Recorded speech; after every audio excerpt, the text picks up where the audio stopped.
Okay, welcome everybody to the 13th Kesh Health Teaching Workshop.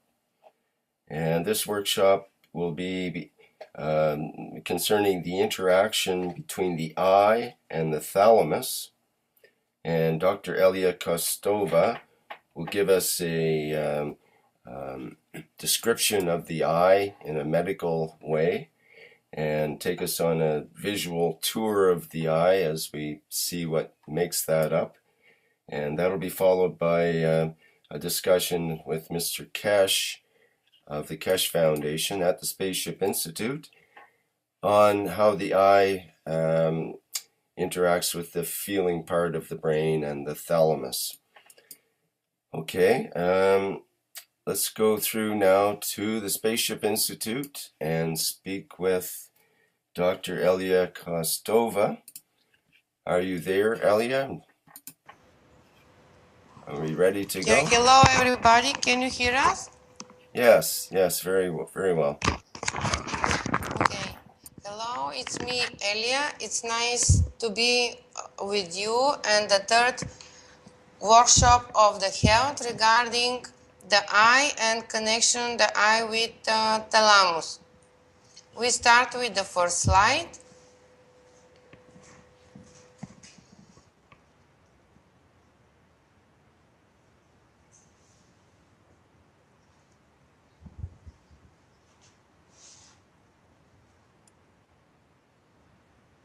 Okay, thank you. The first slide is a picture what already you know. This is the picture of embryology of nervous system. And how you see the retina, which is the seat of the eye, generate on the point where is the point of thalamus. This is the point of the encephalon. And when you see on the chapter of the left side, where is the area of the encephalon, thalamus related with function of the optic and auditory neurons. So actually the thalamus is the main regulation system of our eyes.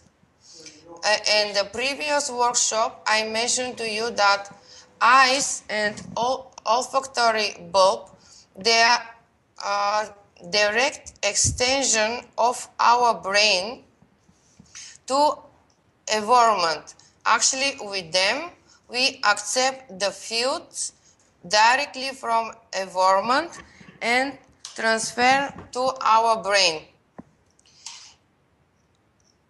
The difference between the eyes and olfactory bulbs and other receptor organ that they are so similar like structure and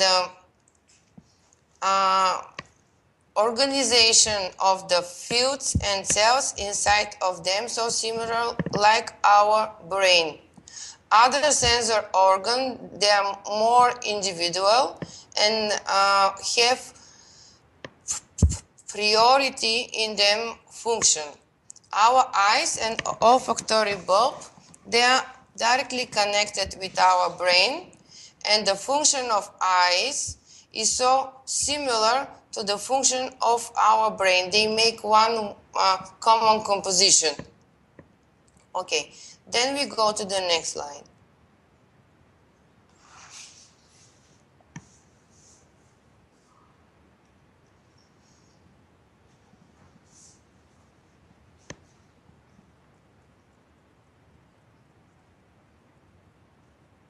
Okay, thank you. With that slide, I want to show you that the eyes is direct extension of our brain.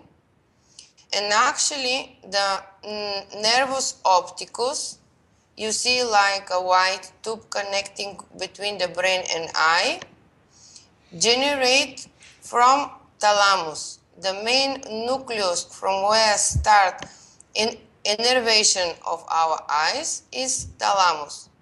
And how you saw in the previous slide, the seat of our eyes, retina, is from thalamus.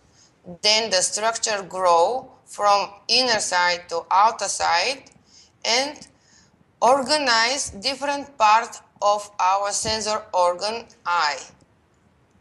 Okay, we go to next slide.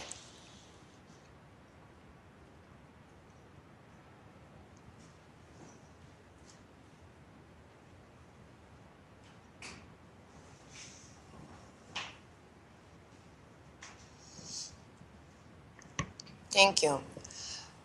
On that slide is visible for you how goes the regulation of nervous system from our brain to our eye. Actually, we receive two how is it in English? Flow of light from different point of view to our eye.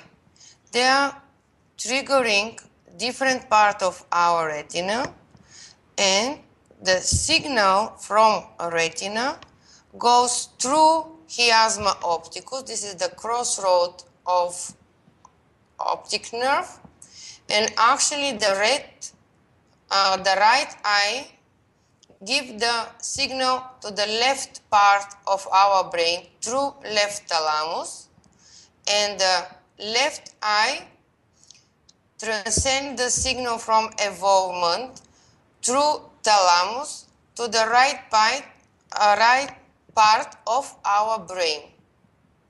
The cross section of the signal is chiasma opticus. That is the place where, above that place, it is the place of our pituitary gland. Actually, the chiasma opticus have directly connection, like a field connection between the pituitary gland, eyes, and thalamus, and they make triangle,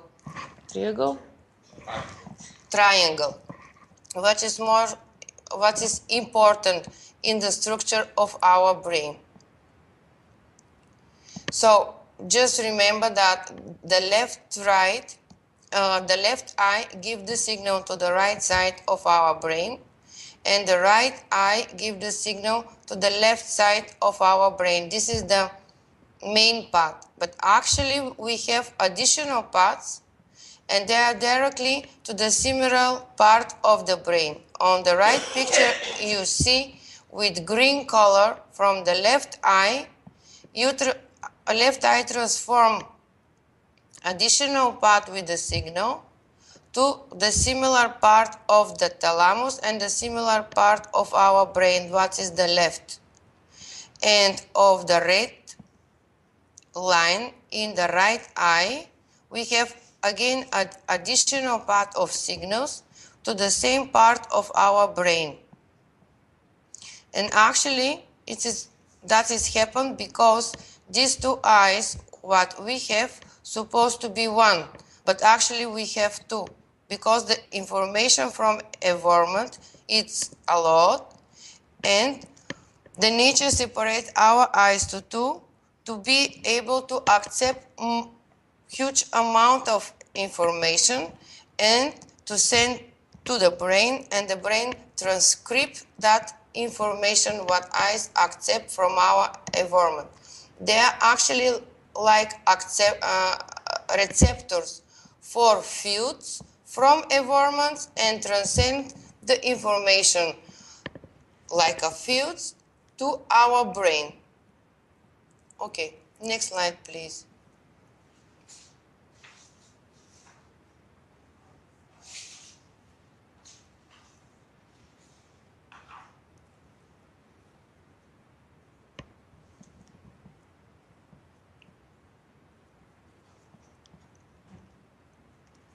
Thank you. So that slide gives you information where is the place of our eye. In Latin name we call that orbital fossa. This is like a hole in our skull, in front of our skull. This is the front part of our skull.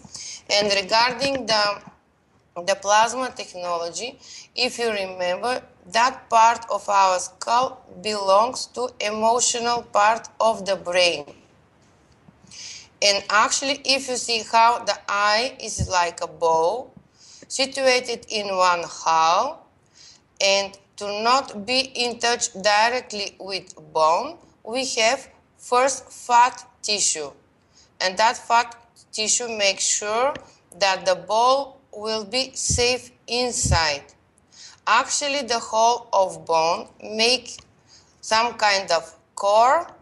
Inside of that core, you have fat tissue, what give you, how is it in English? To be protected the ball, eye, and is inside of the fat capsule, you have your eye. And the structure of the eye is so soft, and because of that need to be protected from bones, from fat, to not be in touch directly with bone.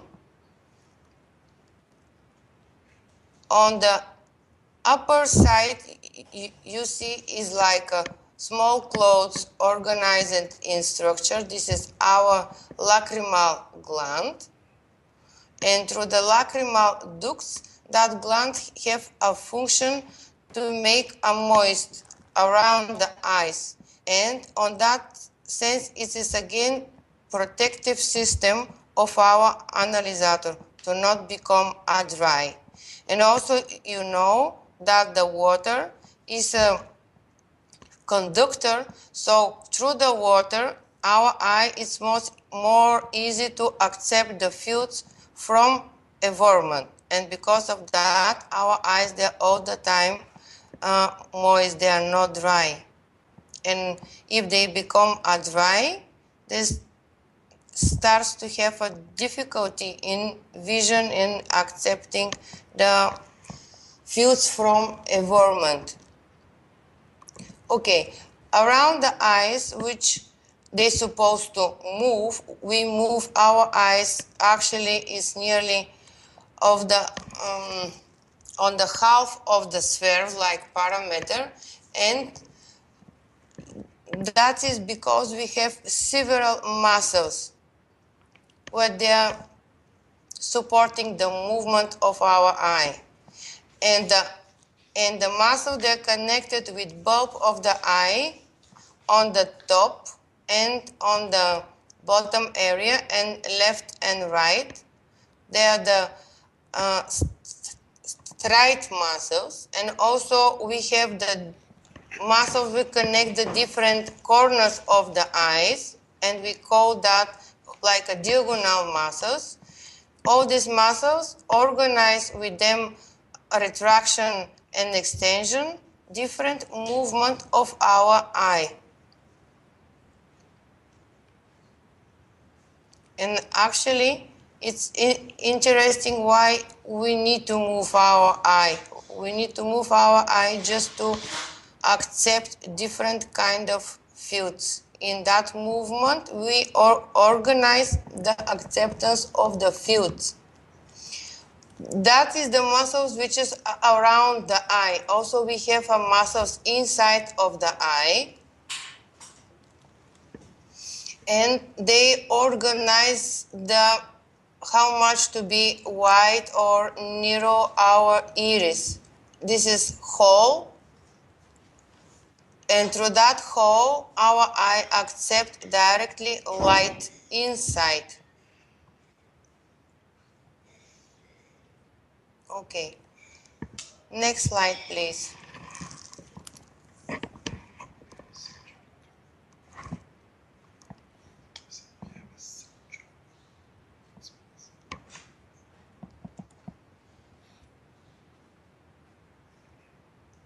Thank you. With that slide, I want to show you what is the position of our eye if you look on top. So actually, our eye is just lying in that hole.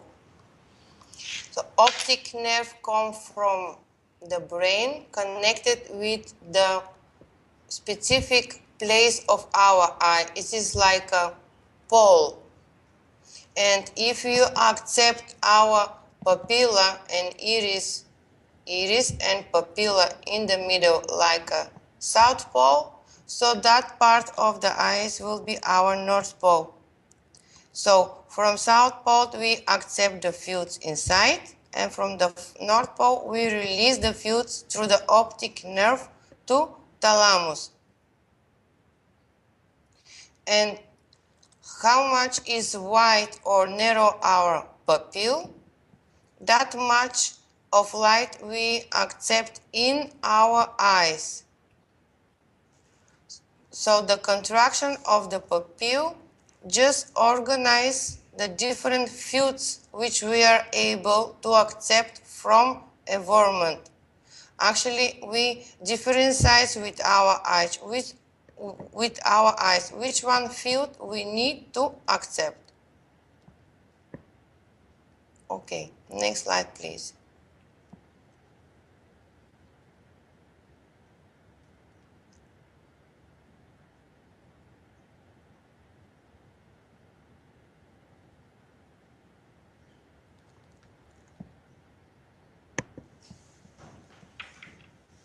Thank you.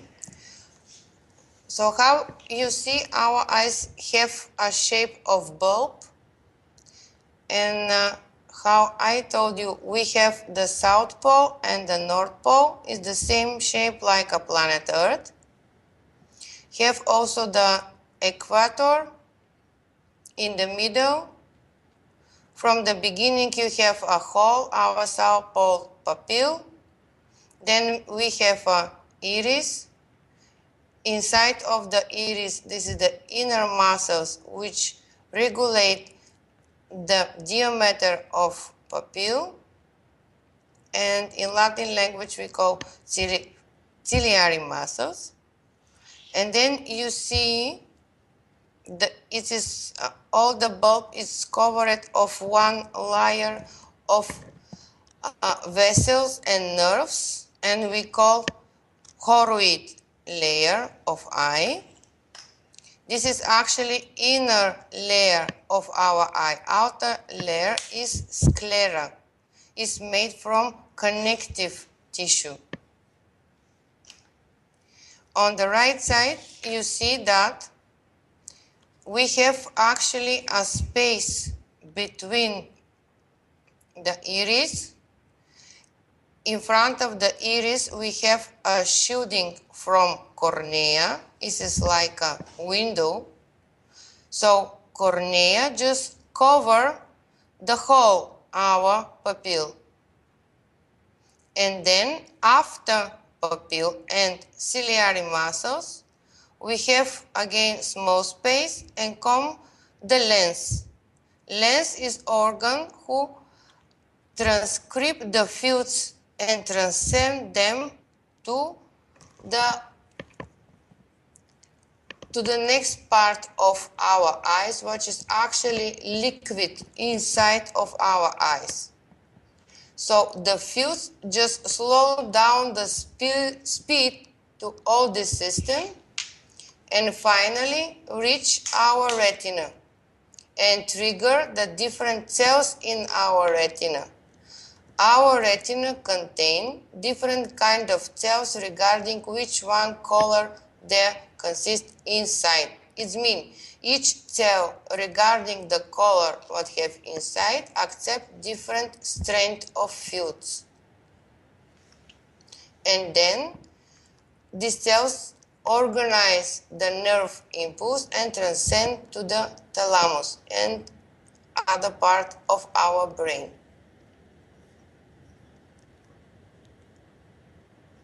Okay, next slide, please.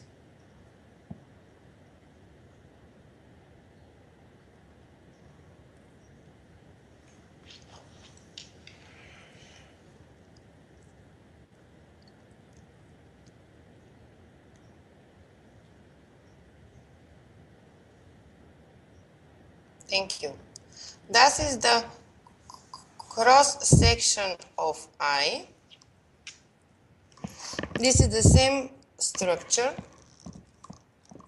And how you see, in the middle we have a hole, have layering of the wall, 3 layers. On the center, blue is our lens, and above the lens is covering from cornea. In the middle, we have a tunnel. And actually, the inner space of our eyes is separated to 2 parts, left and right.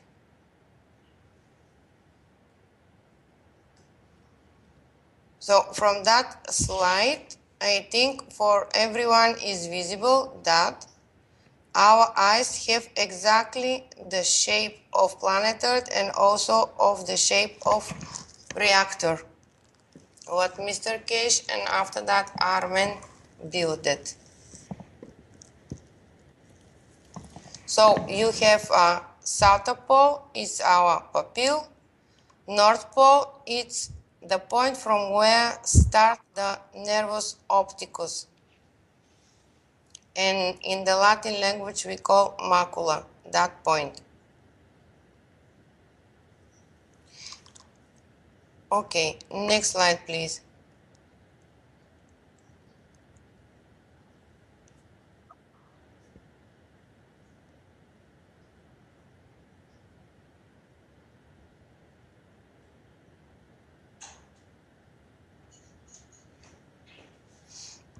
Thank you. That is different point of view of layering of our eyes.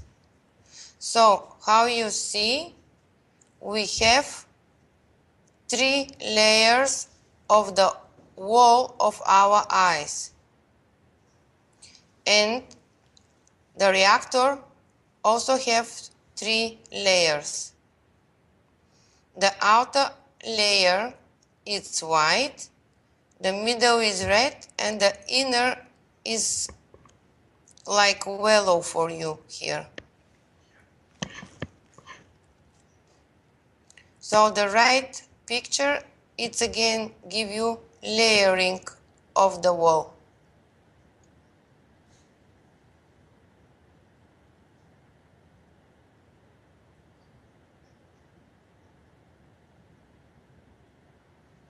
Okay? In front of you is the South Pole, our pupil, and the North Pole is from where start nervus opticus. And actually, the muscles outside of bulb, they're just positioning. They make a position of eye, dynamic position. It's not static.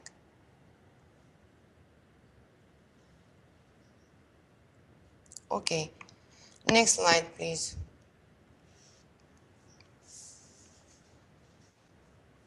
This is how I voice listen.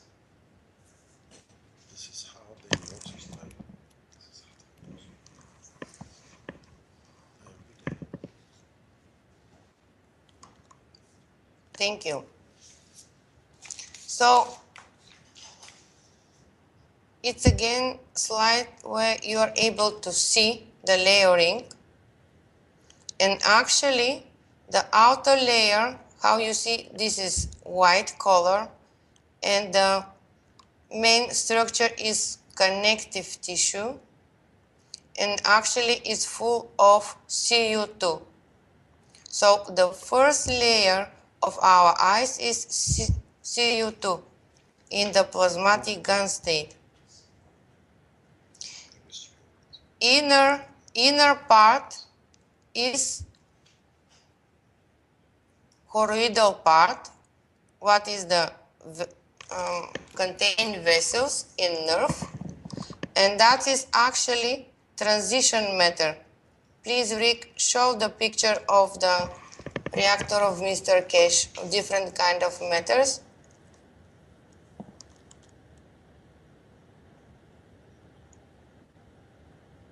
If you're able to do now.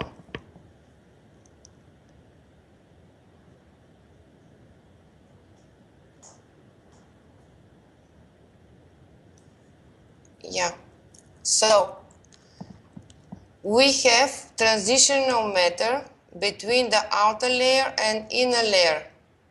The transitional matter here contain the blood, lymph, and liquid state between the cells. Inner layer is retina, and actually that is the nervous system of our eyes, autonomic nervous system of our eyes, and is actually copper oxide. So inner layer of our eyes is copper oxide. And copper oxide is the main nerve transmitter in plasma state.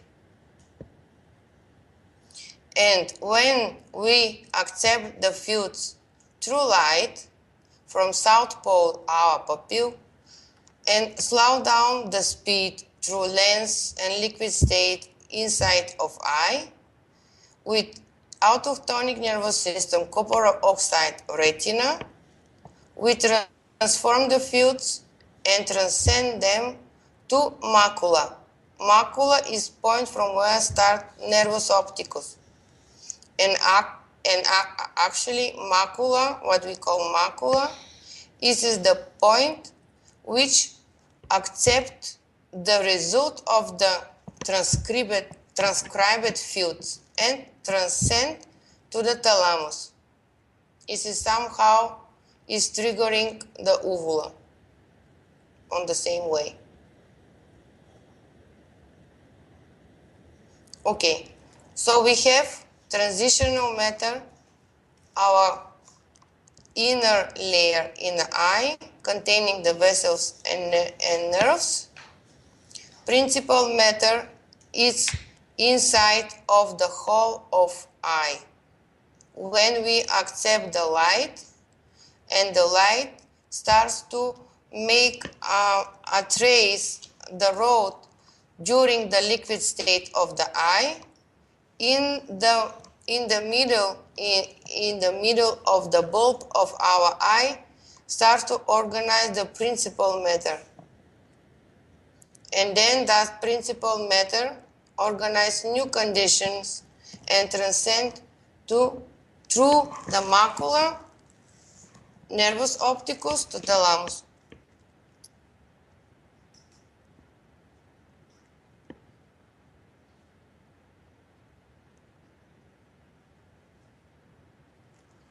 So it's important just to know that copper oxide it's everywhere where we supposed to accept and to resent the fields like nervous system, like nervous impulse. We have in the muscles also copper oxide because through the movement of muscles, we resend information to our brain. And actually the eyes, they are direct extension of our brain, but they help to our brain to accept the movement of environment, movement of the fields. The movement is not only when some part is moving, the movement is when different fields, they change their strength. It is also the movement. So they accept the difference and transcend the difference to thalamus. Okay, next slide, please.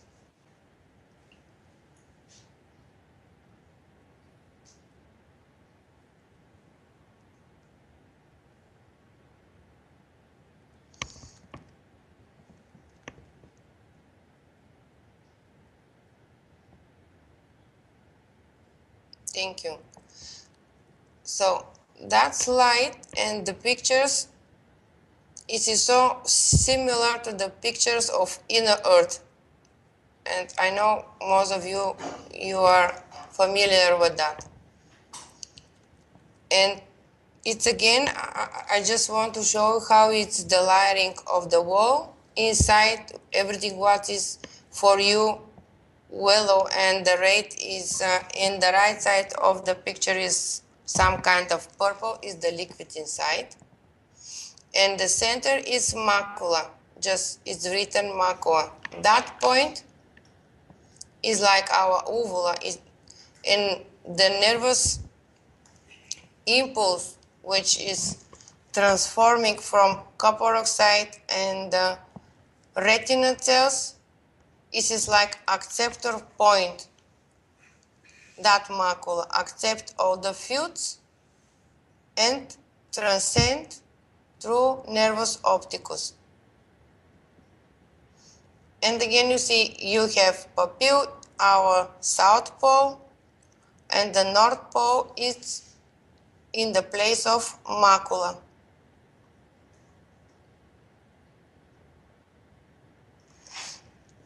And in the middle, we have a hole. Okay, next slide, please.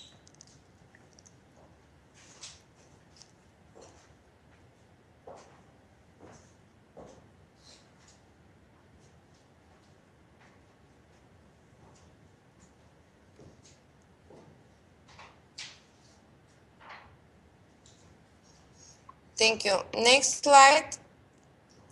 I want to show you how the eye is completely the same shape of a reactor of Arman. You have an optic nerve from your south pole, then the reactor eye, and on the right side your papilla. This is your south pole. This is the same shape of reactor of Arman.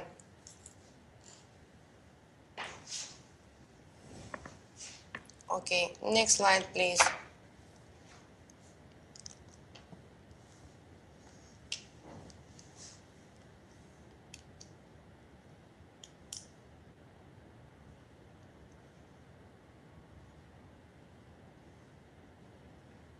Thank you.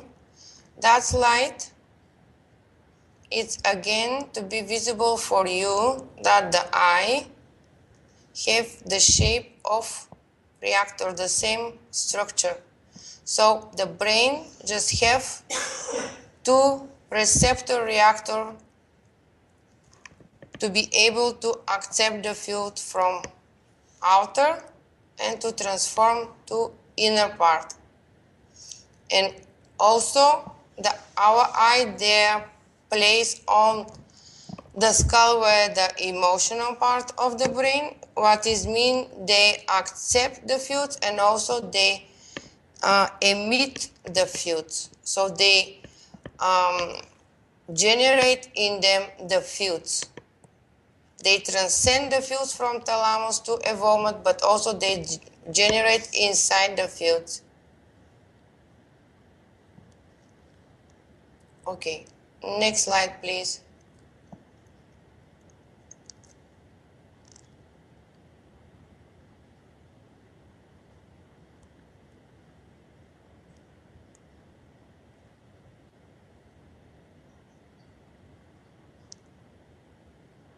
Thank you. So this is the cross section of eye and reactor of Arman.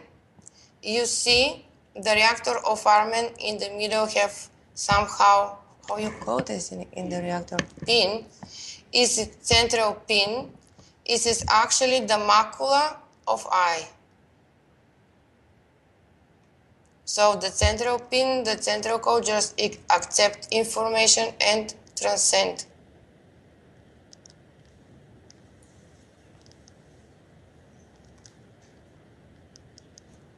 Okay. The next slide, please.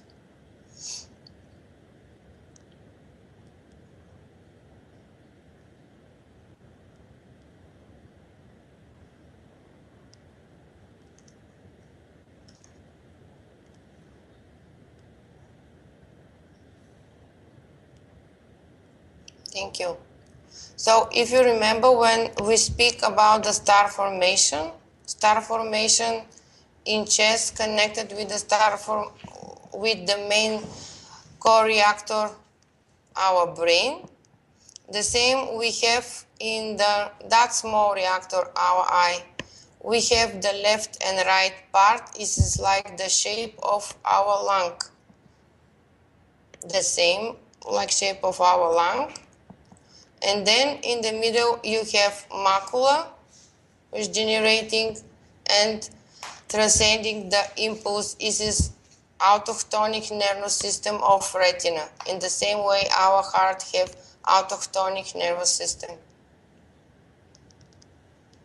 So here we have repetitive model. And it's again connected with the nervous channel to the thalamus. This is nervus opticus. So in our eye, we have again repetitive model of star formation. Okay, next slide, please.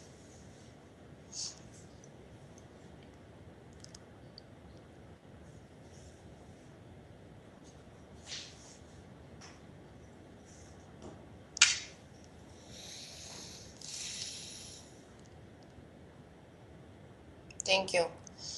So these three pictures give you information again how it's the place of macula, how eyes come through papilla, transcend to lens and liquid inside of the hole of eye, and reach all the retina, and the signal of retina just go through macula, through the nervus opticus.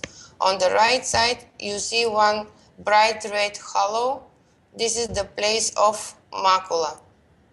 And actually, this is the point where all the fields come to one point. This is like acceptance point. Accept the fields all in one. This is the same with reactor of Arman. Okay.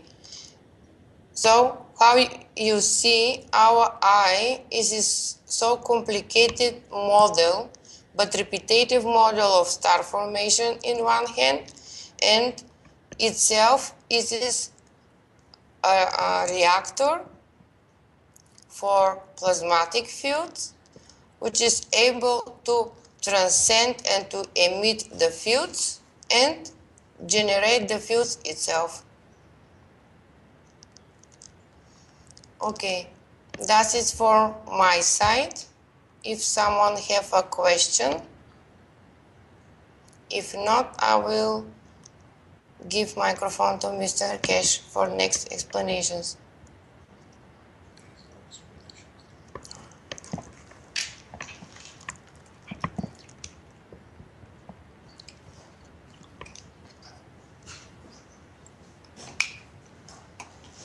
No questions.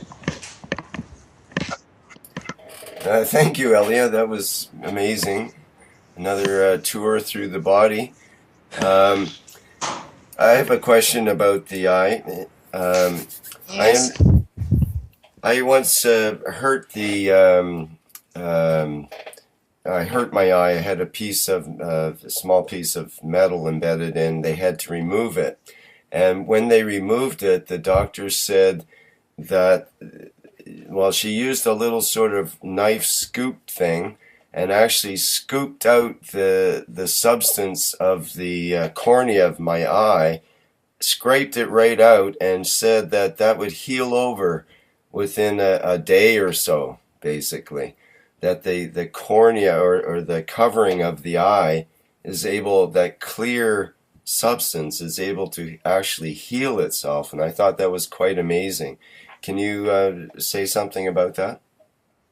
Yeah, and the same way you make a CO2 kit to clean the environment is the same thing, because the cornea is CO2 layer. That's the That's like explanation. the fatty layer that forms on the water when the GANS is created and so on. You mean? Yeah, the carbon is the main conductor. The carbon have a function to accept and to hold. So if some layer contain the CO2, it's because of carbon accept the fields, and because of oxygen just hold it.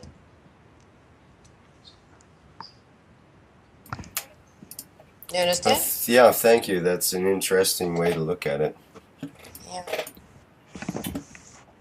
If you don't have other questions, I will give the microphone of Mr. Cash.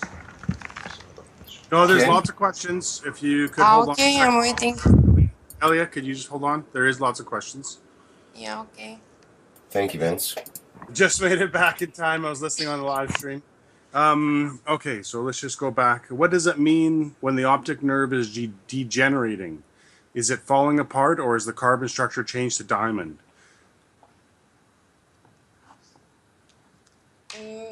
Mr. Cash said that he will be answered. I know the answer, but he wants to answer to you. So Okay. Okay, there's other questions as well. diamond, and transport to diamond. So actually, to have a transmission of the nervous impulse, you need to have the superconductor tissue. And when the superconductor transforms to diamond, just the signal stops, and that's it. You have to rechange the structure again to superconductor. Okay. So degeneration of the optic nerve is because the tissue changed the fields from graphite to diamond. Actually, you just start to add more carbons inside, and the organization like in space of the structure goes to diamond, more stable. So when the structure is more stable, you have no dynamic state, so inputs is not able to go through. Sorry, we're just getting a lot of noise on the microphone there, Elia. Can you readjust? Okay. Yes, it's okay. Thank you. Okay, thank you. And okay, there's two more questions here. And what is the meaning of the optic nerve crossing section? Sorry. And why does the left eye send information to the right part of the brain and vice versa? Can you repeat, please? Okay, it says, what is the meaning of the optic nerve crossing section? So I do believe that was back up at slide. You mean Slide chiasma 6. opticus, they cross to each other. Chiasma Yes, opticus, yeah. okay. And So, why does the left eye send information to the right part of the brain and vice versa? because you're supposed to have one eye, and this is trinity. You split to be able to accept more information. And because the brain supposed to organize and to transcribe the information like one, that's why you have the main part to the other part of your brain, and the second way to the same part. So why And would that they? give you the full data of Why? all the brain.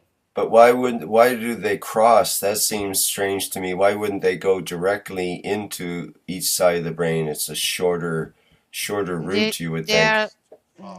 They are not cross if you stick two part of the eyes and two part of the brain in the middle. It is not cross, but when you want to split something, you make a cross section, so they go to two parts. So that's the definition of stereo sound, to And split. Mr. Cash say that we will give you more precise after me explanation of that. That is my understanding. He will give you one more. Okay. One more question, and that is, why do people have different eye colors? Why? Can you Yes. repeat? Why do people have different eye colors? Because they accept different kind of fields. They need to accept different kind of fields. Your generator itself like a body. Your vacuum system, and you need for you different kind of fields to contain your system. what kind of fuse you need, that kind of color you have of your eyes, because you attract that kind of fuse in it. Great answer. Thank you. Yeah, that's very interesting. That Yeah. gets the mind going. Yeah, it does, doesn't it, Rick?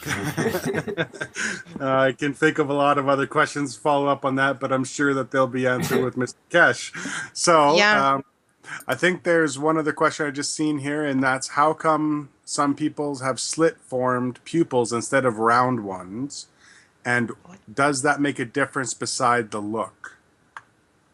The difference between the shape of the eye, The shapes of the pupils. of the pupils. Yeah, because it's make different strength of fluid which they pass the eye. They are more white or they are more thin, and they trigger the different part of retina. How much the white is the shape of light which come in eye, that much more retina cells trigger. And when they just make the thin flow inside, so less cells that light trigger. Do you understand? Right. Okay. I So that I think the that question answers- was more about the shape of the iris rather than it opening and closing. So the pupil would be. Is that true that some pupils are actually slits rather than a circle? cat's eyes. I think of cat's eyes. Oh, I see. Some animals might be that way. That might be possible. Just because in retina different kind of cells, they contain different color, but they are not random on retina, they are on lines. So you have the cells, a red line, green line, black line. Do you understand? So when you have different kind of window, more narrow or more wide, you accept that much flow of the light inside of the room. It's the same with eyes. If you have narrow window or narrow pupil, you accept the shape of the light, and that shape of the light trigger specific cells in your retina, and other cells, they are not able to get dynamic state. Do you understand? So just part of the cells in the retina accept the light and others no. Right. Okay? Others, they are in Thank you. shadow. Oh yeah. One more question. Looks like. Two more questions. If you focus on an infinite point in the sky, after a few moments, you find you have an inner peace and can see thousands of sparklings. How can this be explained? Because you organize the light itself. Inside your eye, through the Yeah. fluid. Yes. Yes, okay. Some people have a disease called photosensibility. Yes. So they have to live in almost zero light environment. Is there a root cause of that disease? Yeah, they don't want to see the reality. That's the main cause. Yeah, emotional disease. Yeah. Mr. Cash confirm. Okay. Yeah, it makes complete sense, right? If you don't want to do something, and even if you can't think of it yourself or consciously say that to yourself, the body will adhere to that emotional request. Everything is filled. Just more of them, they are more solid and visible for us. So, but everything is filled. You're photosensitive, that means you don't want to see the reality, whatever, solid or not solid. It's so simple. Yeah, I agree. Okay, can I Kathy, give the that was the last microphone to question. Mr. Cash? Yeah, that was the last question, Alia. Thank you very much for those Yeah, answers. okay, thank you you, Alia. guys. I give to Mr. Cash. Thank you.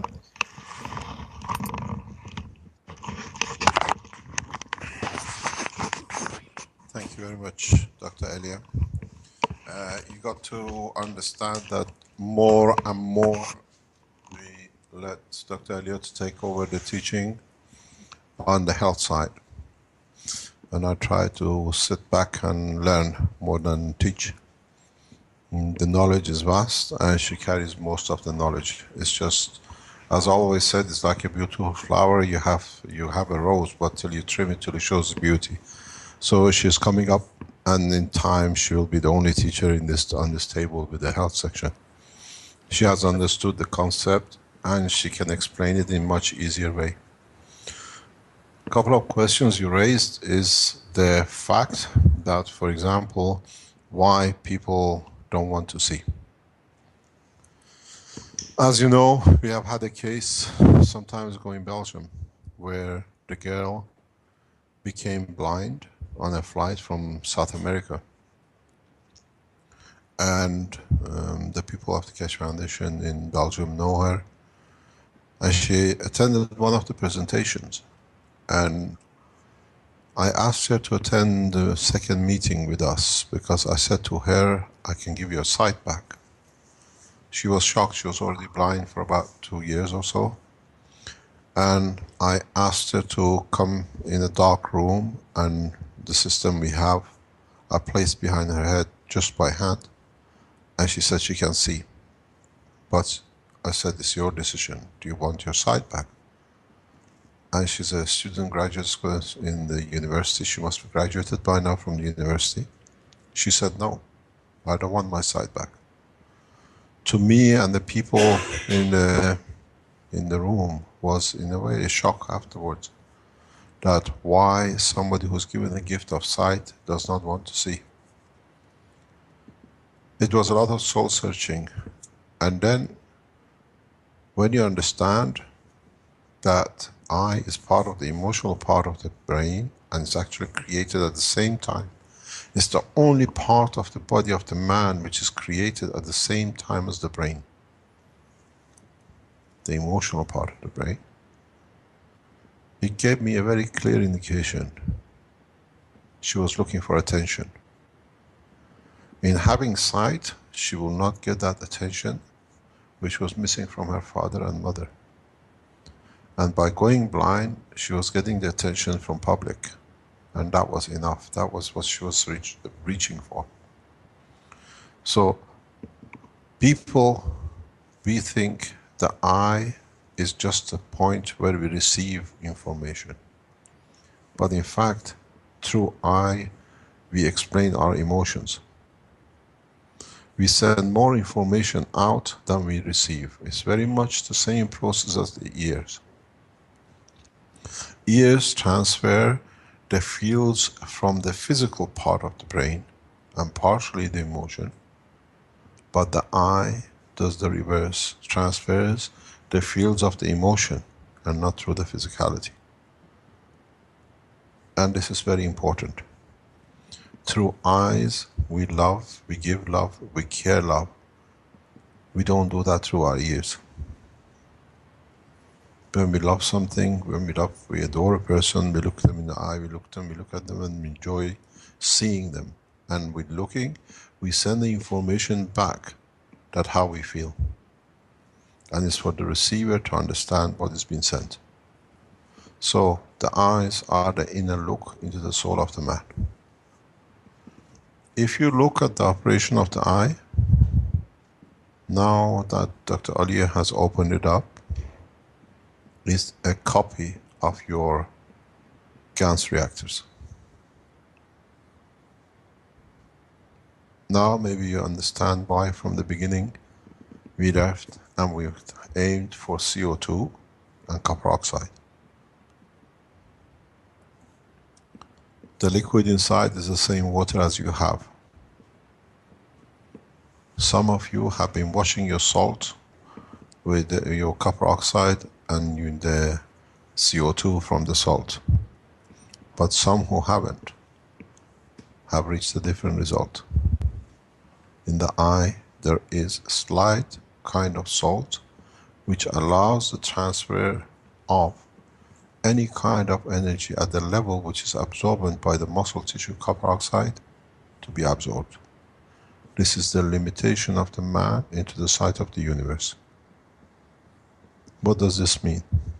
This means you have the copper as part of the neural system of the muscles and the neural system of the body.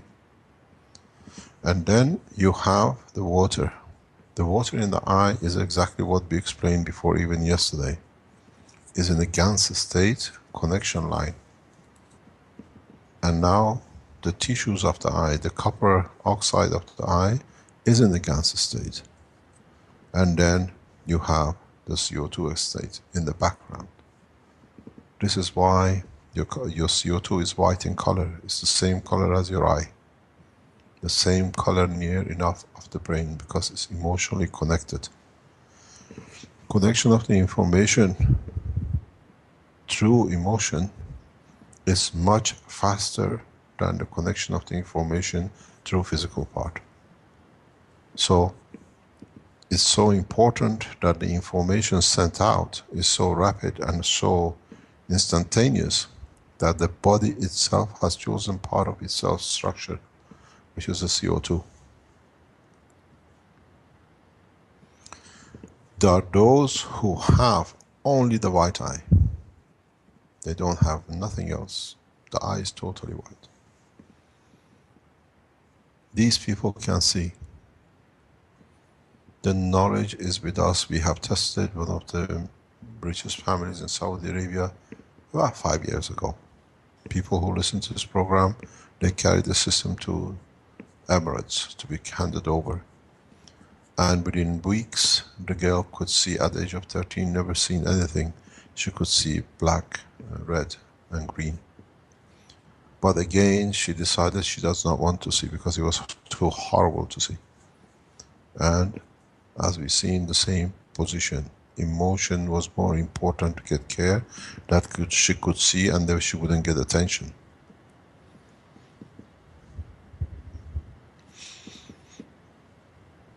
We do not understand the full structure and we refuse to handle our own emotion. Then it leads to different kind of blindness. Blindness is not by the sight, blindness is by the emotion, rejection of the reality. So eyes are not physicality to see, but in a channel to be part of our emotion, how we connect to our souls and how we connect to the other beings around us. If you go back to the origin of the humanity, when the man or a first fish started, eye is part of your skin. It's been stretched so much over millions of years that it's become transparent. It's not a separate organ. It's literally part of your outer skin. But over millions of years, billions of years, the DNA and RNA have collaborated for RNA to receive its information by DNA allowing transparency through one single tissue. It's very much nano layer single atom, but stacked in a way that all the holes through the nano layer are exactly in the same position. That's why you allow the light to cross through. That's why it looks transparent. This is, if you look at the nano layers space gap, there are positions which you can put space gaps in a condition by creating certain fields internally that the holes open up. This is the future of nanotechnology filtering. This is we have put in patents and we teach in a later date. But when you bring the holes in the right position, you allow the fields of the given strength to cross through, and then you call it the light and the vision. The structure of the copper oxide inside is to do with the connection of the humanity with this neural system with the tissues. Because the reflection of the nerve is not by through neural system, it's through plasmatic magnetic fields. Why we have this copper is due to the fact that our muscle tissues where the nerve finishes operate only through copper in the muscle tissue. When you have a neuro damage, or you have a muscle damage where repair is not possible through neuro damage, you use the copper within the tissue and you establish the line of communication, and then the nerve repairs itself. The reason we have copper in muscle tissues and in the eye is because when, for example, you are at the edge of a cliff, you just run and come to an edge of a cliff, by the time you send information to go to the emotional part that I'm going to fall, for the brain to give instruction to physicality to reverse, there is a shortcut communication line, a plasmatic, direct, instantaneous communication to the tissues of the leg or the arm that does not need to go through nervous system. And because they are made of the same material, the communication is instantaneous and you pull yourself physically back.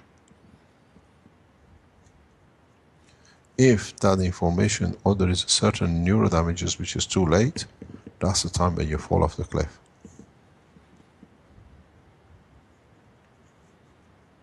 In so many ways, people who jump across bridges, jump across rivers, jump across high, mountains and cliffs, they have trained their body to fool the information not to go to the legs. By the time it arrives, it's too late. The action has already taken place.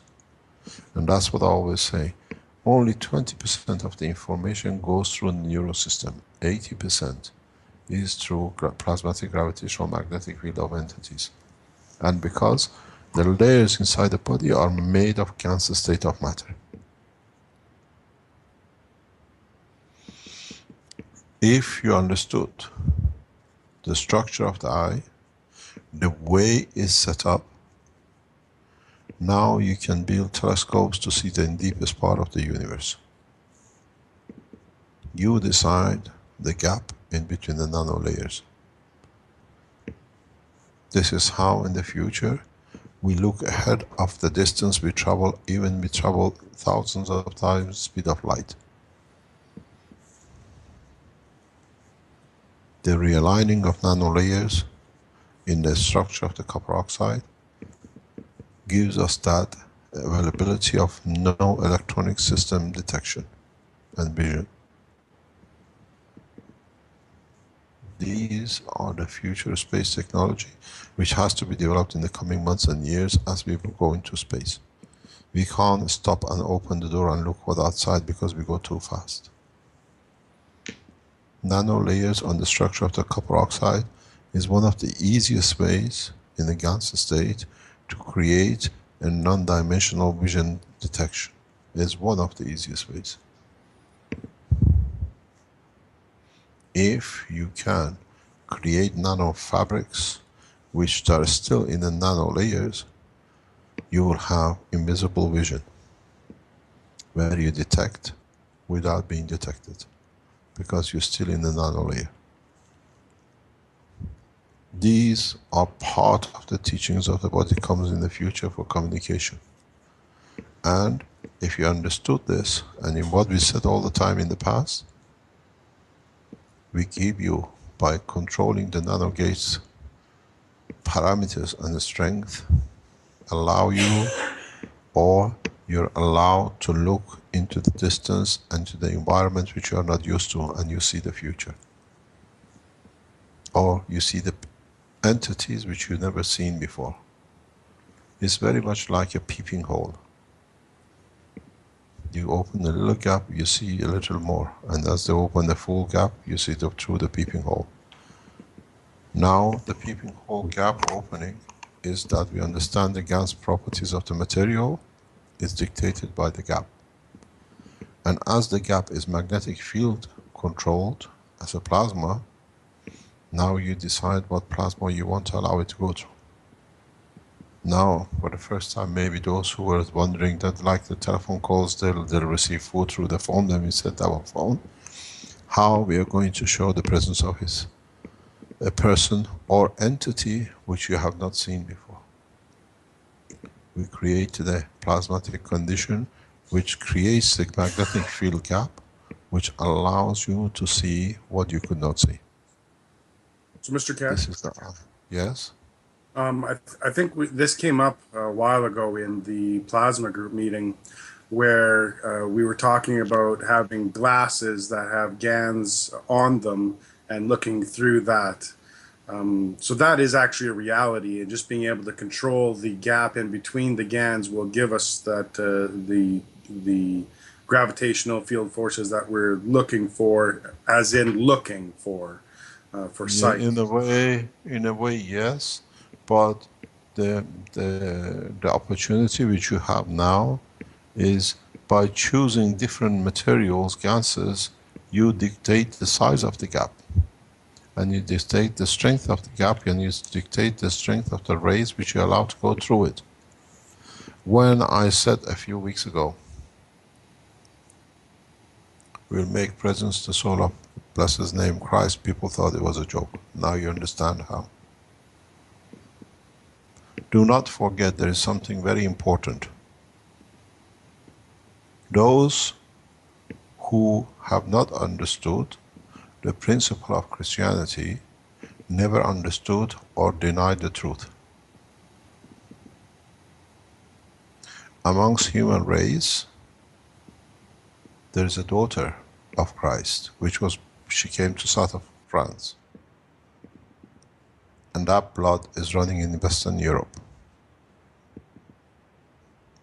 And we know how to access it. And through DNA and RNA, the conformation will be there. It not as Christ left nothing behind. He left a girl, which at the age of 12, 13, was brought to south of France. And that blood has generated. It's the same with the Blessed Muhammad.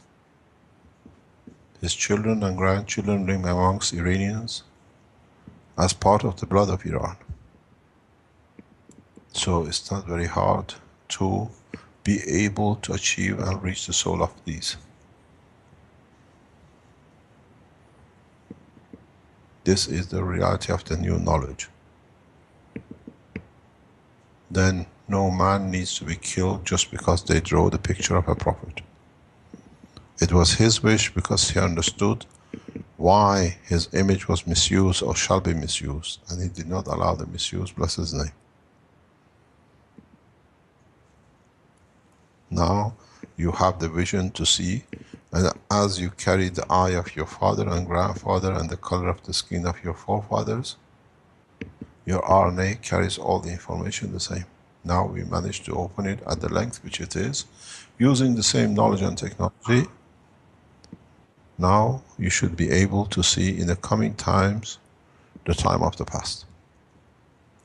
And if you remember, I kept on telling you a long time ago, we play the action of the man to be ashamed of what they've done.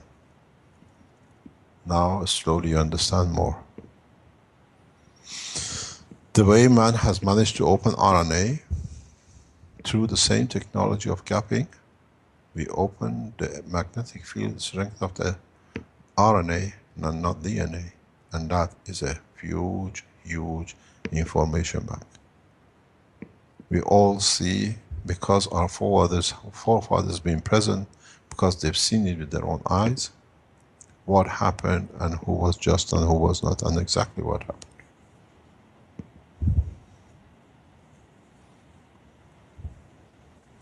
This is what will shake and bring a lot of people to the end of their jobs. Sorry, I was just thinking about that, and also It's with okay. the patents. This is a lot. I know this is a huge subject, and it's probably going to bring out a lot. So No, this this is why we put these things out. We start teaching this way. I said to you a few months ago, we dismantle what is totally wrong, brick by brick. I don't think it's a matter of dismantling. It's a matter of building. Yes, no. Let me explain. As you know, on the 16th of June this year, we went to Vatican and we handed over our wish and our demand for a world peace treaty. And as you know, we do not call him Holiness. The Pope yesterday has resigned, claiming that there is no God. He does not believe in God. Because in him believing in God, he had to accept what has been done wrong. And Mr. Kesh, yes, that article was from The Onion, which is a satirical doesn't matter. There's a magazine. recording. No, there is a recording, and the things will come up because it has started. It could be The based on process, fact for sure. the process of dismantling has started because now we can show the truth through man RNA recordings. Don't forget where we are. We are in Italy, and there is a reason we are here.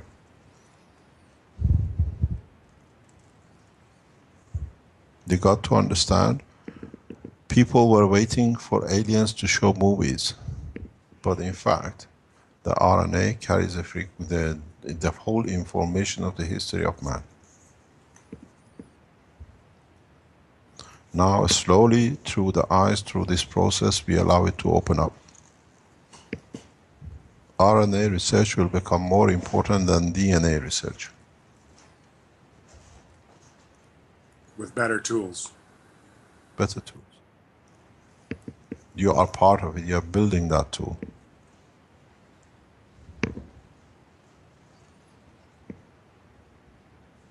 So this The brings me whole to the point, sorry, about when you were talking about the alignment and the gaps.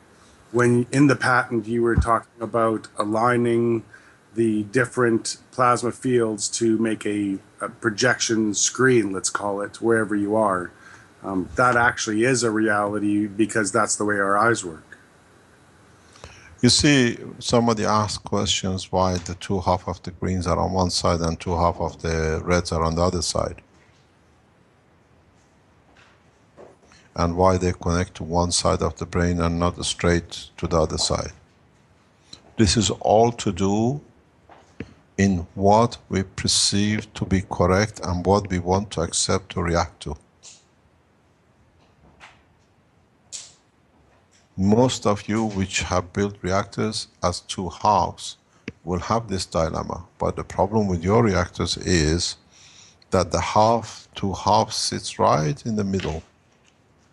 If you build a single or two half cores and you join them together, and you even nano-coated it or non-nano-coated it, the gap between the two sides creates different current flow. And you find out one of the reasons you cannot get your reactor moving continuously is because of this brown. Where in the eye, the crack goes from pole to pole, yours is at the equator.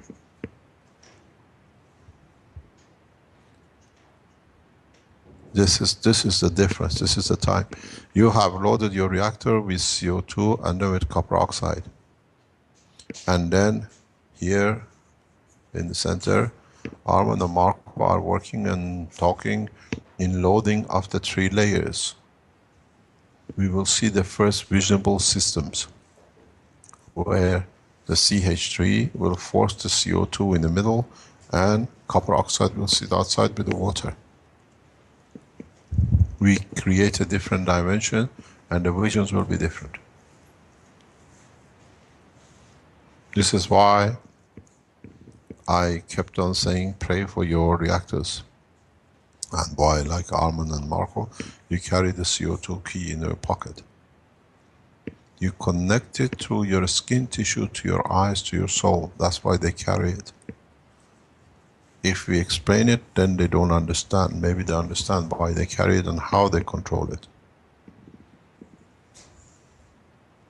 And through their emotion, they interact with the reactor, which is millions of kilometers away. This is how we tell somebody else we love them, or we let other people know how we don't want to have anything with them. This is how a father feels a child on the other side of the world. It needs his call because he's short of something. And when people understand this, then we understand how easily we can replicate and answer back and let other people know what we feel and what we know. The hardest thing is to communicate through voice. It's the slowest method. if you can communicate through eyes and emotion, is instantaneously is received. It's just the receiver who has to understand what is received and what's got to be analyzed. And as we go into space, we have to learn this technology, understand it and read it. But the eye is the path to the emotional part, and through it to the soul of the man, and through it to the connection with other entities in the universe. But we are too afraid to accept the truth, because physically at least we don't need to see what we cannot believe in. In a way, physicality or vision has become a best source of man hiding from the truth.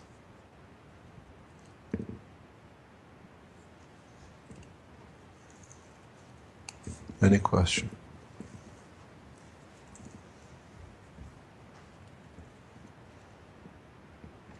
We can go home now. Wait a minute. Not after that last statement. No. You have to explain a little more about that last statement you just made, that which makes sense on many levels. Those who are into spiritual teachings and so on, the ideas that the things we see are basically an illusion of one sort or another, due to our interpretation through the brain and so on, and our limited understanding. You mentioned earlier about not being able, people not being able to open up to the full, I think Elia mentioned, not being able to open up to the full reality of the situation. Therefore, we shut down in certain ways. No, let me explain to you something. What I see as a green is not necessarily green to you, as the same color green as I see. What is blue sky to me is not the same color blue as you see. If we make, now that we can make accurately thousands and tens of thousands of different color of blues using carbon, you say, you give a chart to someone and say, show me the blue you see, and give it to your son and say, show me the blue you see. No way he ever puts his finger on the same dot as you did. In so many ways, color vision loss comes through the structure of the blood of the man. Those people who get colorblind and then they become visually impaired, is through what they do not want to see, which they allow the actual parathyroid gland allows to grow in the blood, that then in transfer eliminates and becomes non-transparent to the eye, so you don't see it. You decide what you want to see and the color you want to see. Okay, and a lot of times that seems to depend on the, let's say, the intensity of our intention or attention Our at emotions. that time. There's a lot to do with our emotions. For example, when one is really scared, you have a lion chasing you, your eyes will be wide open, taking in as much of the environment as possible. Would that be a correct analogy that way? That is a physicality to do with the fear of loss of life, which is the emotion you haven't got chance to replicate. It's very much like how the fear through sight can cause physicality to what do you call it, misfunction. But that's the reverse. A lot of time we don't want to see what is in front of us because it suits us that we can carry on at least to live, not to terminate. And it's the same with emotion. So let me just carry on for a second. So many people, or I guess most humans, would tend to create internal pictures to substitute for what they're seeing in the environment directly. And that can actually interfere with vision. If, for example, if people are driving and they're daydreaming, they're not seeing what's in front of them, they're looking at their internal pictures.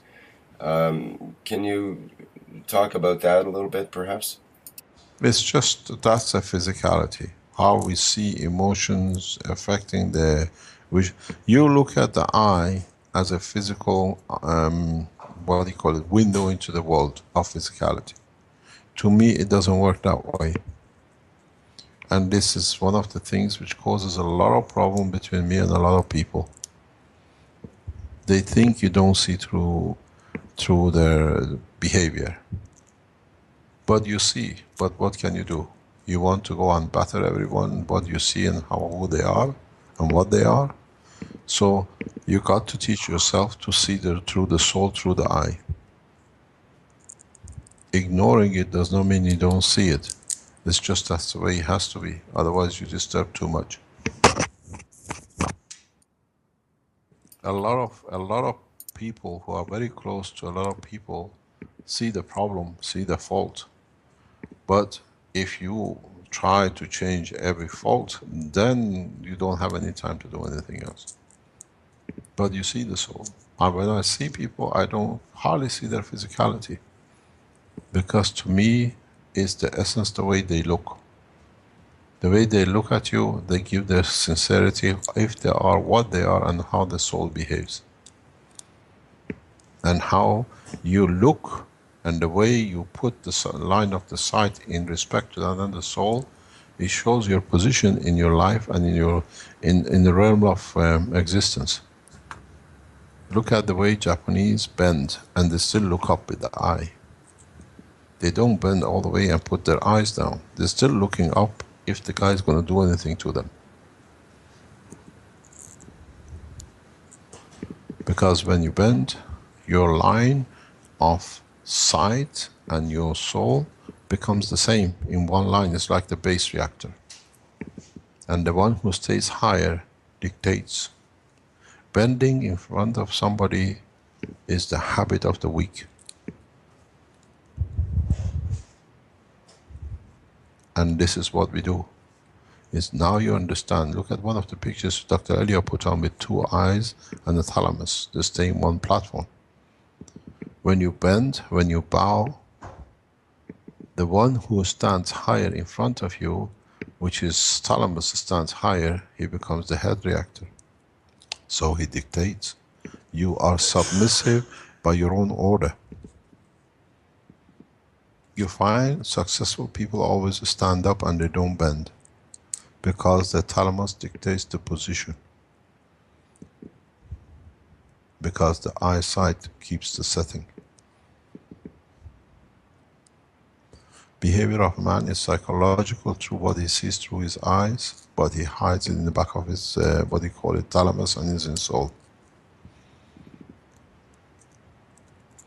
The behavior is the same. You don't need to use words to say to someone you love them. You look at them and through your eyes you transfer the information and the feeling. It's for them to receive it and understand what is being given.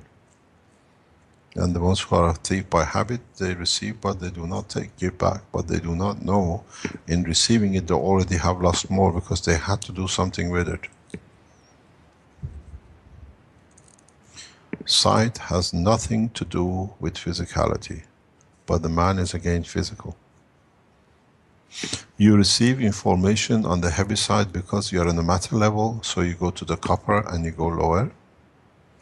You send information through the lighter because it's information easier to transfer through the CO2 layer, the white layer of your eye. So in fact, when you look at someone, what you receive very little through 1/10 of area of the whole eye, your 9/10 of your eye is actually sending information out. It's like a radar dish. I send it out and see what it gets back. But man has become so physical that he only looks at the pupil.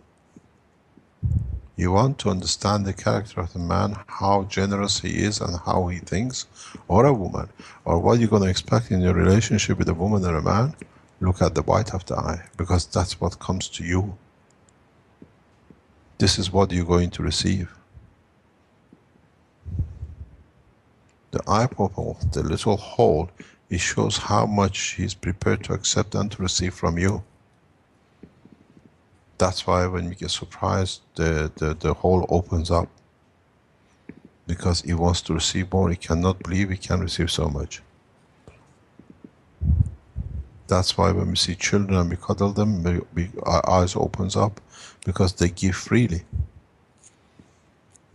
So we want to take as much as possible. Eye is a source of energy we receive. It's direct energy. It's as much as you eat food, you receive energy. Its energy comes to you in your eye, changes, gives it to the muscles, and it goes to your brain. It's the feeding line to your body, to your soul. You want to know somebody loves you? Look at the white of their eye when they tell you they love you, and you know if it's true or not. I've done that all the time. It's very easy to give love with your eyes and see how the eye closes, opens up.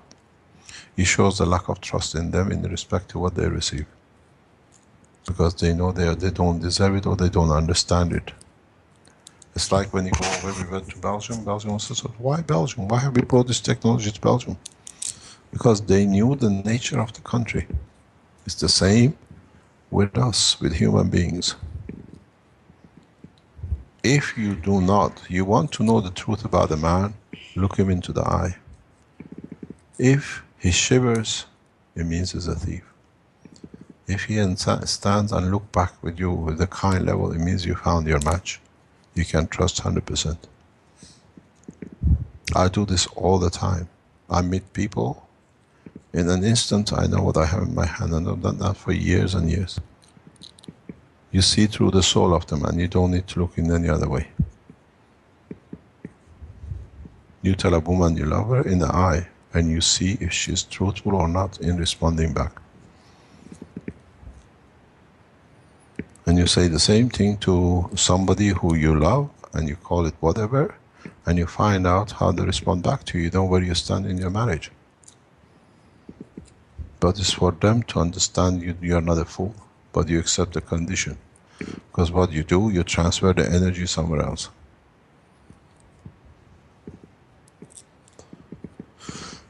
If you cut the head of the man, man as a soul can live on its own through his eyes. This is why originally we had the eyes connected to our emotional part of the brain, because that was a source of feed. That was a source we opened up, and we allowed the energy into the water of the eye, converted back to be able to feed the energy which the eye needed. And if you look at the structure of eye, there is no difference between the eye, the water in the lung, and the juice in your stomach. It's the conversion system. And why do you need to convert? Because you need to absorb the energy from it. The lung is the energy for the physical part. The stomach is the energy absorber for the physical part of the body. The lung is the physical absorber energy for the physical part of the brain.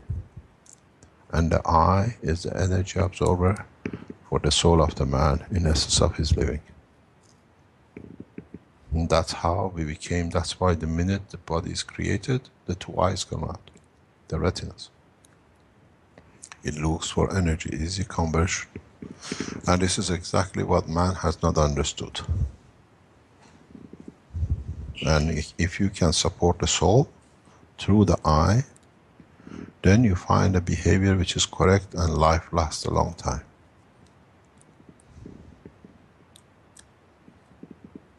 So maybe this answers a lot of people and puts a lot of fear on the people who understand it in the time to come.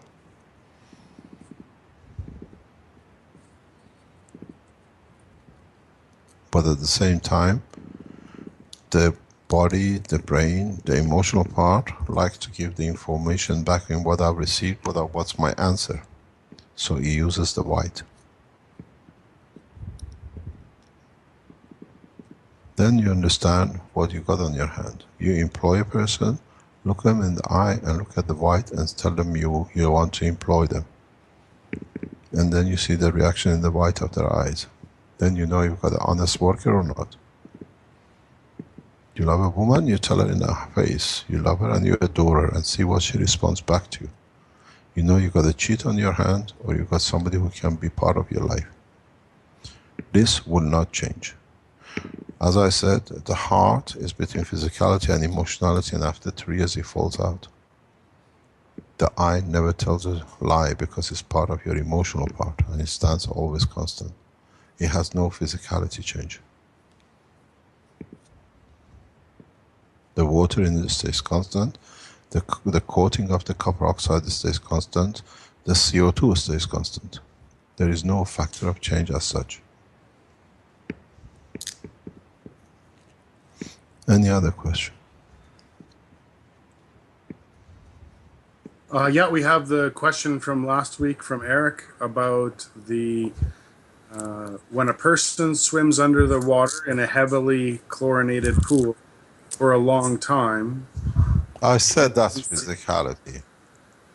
That's you exactly that's what happened to Eric with the metal in his eye. But this time it happens to you through liquid. Hello, are we still there? Yeah, no, I thought Yeah. you were going to elaborate a little bit on that today. That's why I thought No, you it's just Well, that the way it's a chemical interaction. it's just an irritation, basically, is what you're Yeah, saying. It's not nothing spiritual or you see, when you ask that question, you should have heard the noise in the background. We have our American guy here. He's arrived. He's a flag bearer for transfer of technology to American military. You all know him. We let him to speak that you know who he is. And he is one of the forefronters for the peace through the American military and government. In so many ways, as they say themselves. We'll see what comes out. I'll give the headphone to him. You can introduce yourself.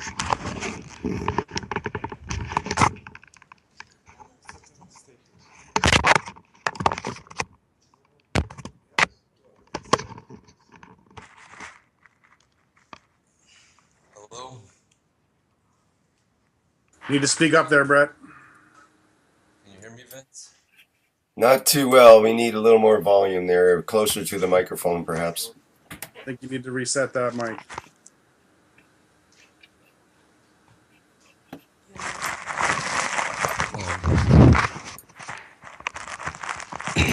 You hear me now, Vince? Much Yeah, I better, much better. All right. Thank you. Well, first I want to thank Kesh and the Knowledge Seekers here for being hospitable and really welcoming and inviting me in. And I'm here to meet up with some people that are supposed to be coming very soon to help transfer some of this technology and have it used in a peaceful way for the future of this planet and humanity. And it's really a joy to be here and be around with them. We went out last night, had some food, and walked around town and just talked for a long time. And I got a sense of the people, and it was enjoyable, and I loved it. It's nice to be here. And I have a question for Mr. Kesh about the eyes, though. What if someone loses their eyes? What happens to the connection with the soul then?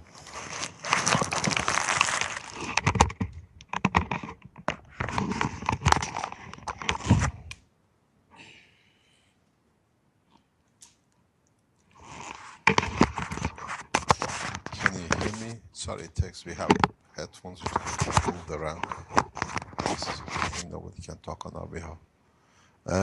When you lose your eye, or you are born without the eye, part of the inner circle of the thalamus takes position and takes that part.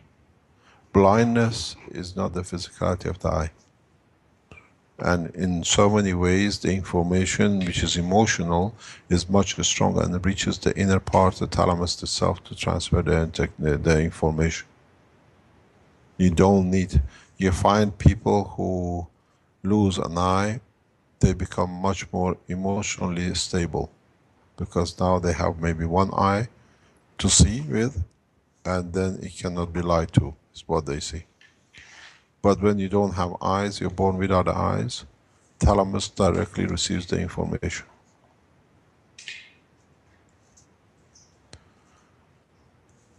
Any other question? I'm still intrigued by this idea that the eyes, that the eyes basically interfere with this sensitivity that you were just speaking of with the thalamus and so on. So They don't how could this because they are be? made of it. They are made of the same. Just go back to the pictures which Dr. Elia showed you. Mm-hmm. Immediately comes, they don't interfere. If you cut the tail of it, which is the, what do you call it, the eye, the body still receives the information. But it seems like the body receives the information better almost without the eyes. Like you were just mentioning, many blind people are more sensitive emotionally and more sensitive to. Yeah, because what you do, you bring other senses to carry the information. The ears, the more or less, you got to realize, I explained to you in a very simple way. The shape of the core of the eye, the socket you call it. The socket is placed and positioned in the way to receive information. You don't see a bone. Somebody, when I don't have an eye, you don't see just a bone. The only thing is the skin, which covers that bone, takes the job of receiving the information. You just change the nanolayer. If you can scrape the whole eye, the whole thing out, and even no tissue on the bone, you'll find out you don't have a man. There's no way of transfer of energy so easily. And then you go using the skin and the ears, and all sorts of emotion to add up.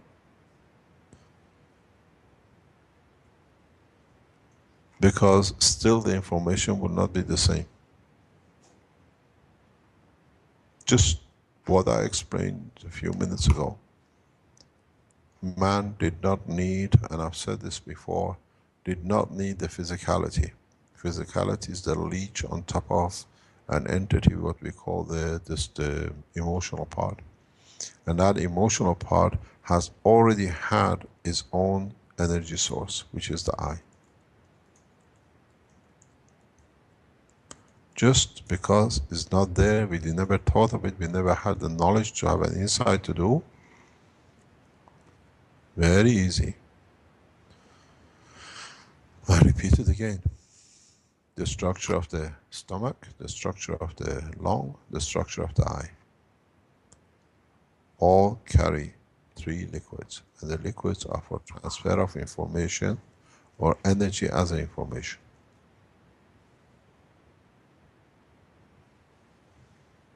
You do not need, and that's what I've said before, we do not need to take the body of the man into a space to create the man. If you can take the eye of the man and his physicality is an embryo, you have the man. It's just where you want him to grow. And then the physicality will adapt to the nature of where he lands.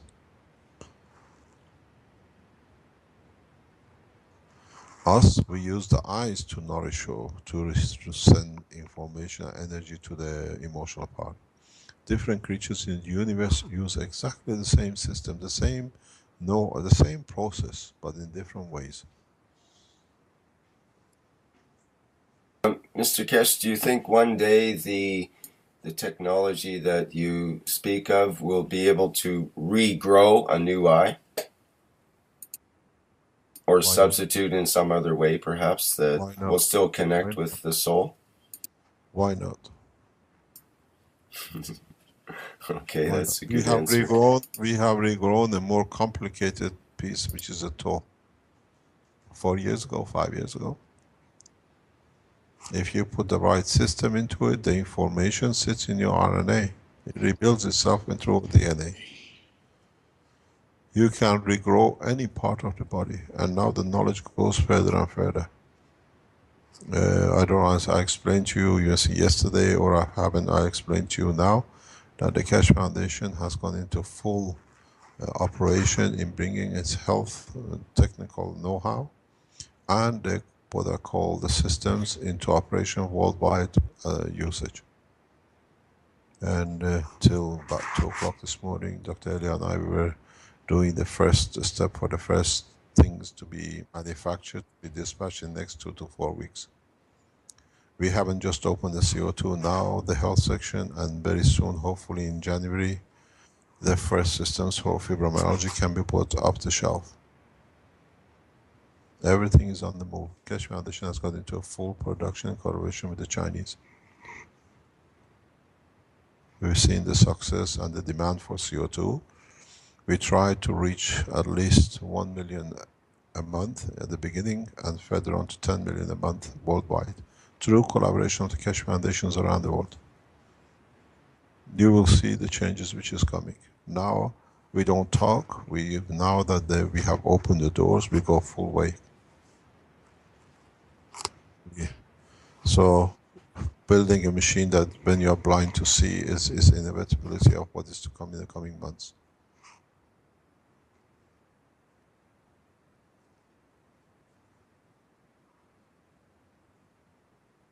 So I just would you want to just show a little part of that video that I made yesterday, Rick? With the Is your system still flying? I did a short video yesterday. I reloaded. Did it fly? Did it fly? I don't know. These little reactors, they were bouncing around, so I think there was something. You need the bearings on them to stable them. Armin is looking at me, bearings, he hates that word. Yeah. As you know, we have gone further to landing position by 2 centimeters this morning since yesterday. So we are down by about 8 to 10 centimeters. What is this we are looking at? Can somebody explain?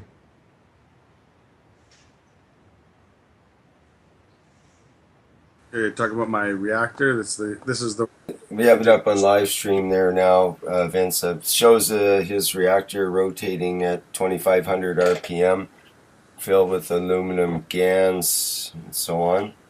You want to talk about it there, Vince? Yeah, sure. I made a total of 6 reactors, and I emptied that yellow one that I had before, and added some more GANs to it. The buzz is being stable. What was that, Mr. Kesh? No, Marco was worried about his new reactor being a little bit wobbly. When I look at yours on the top, I say congratulations. Yeah, exactly.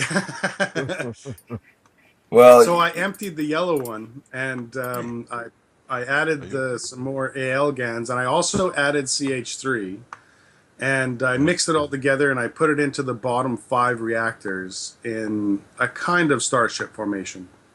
And so I just started rotating the other one with the AL GANs on top, and you can see that it does create that band. But there's some interesting effects that happen in the camera due to the rotation.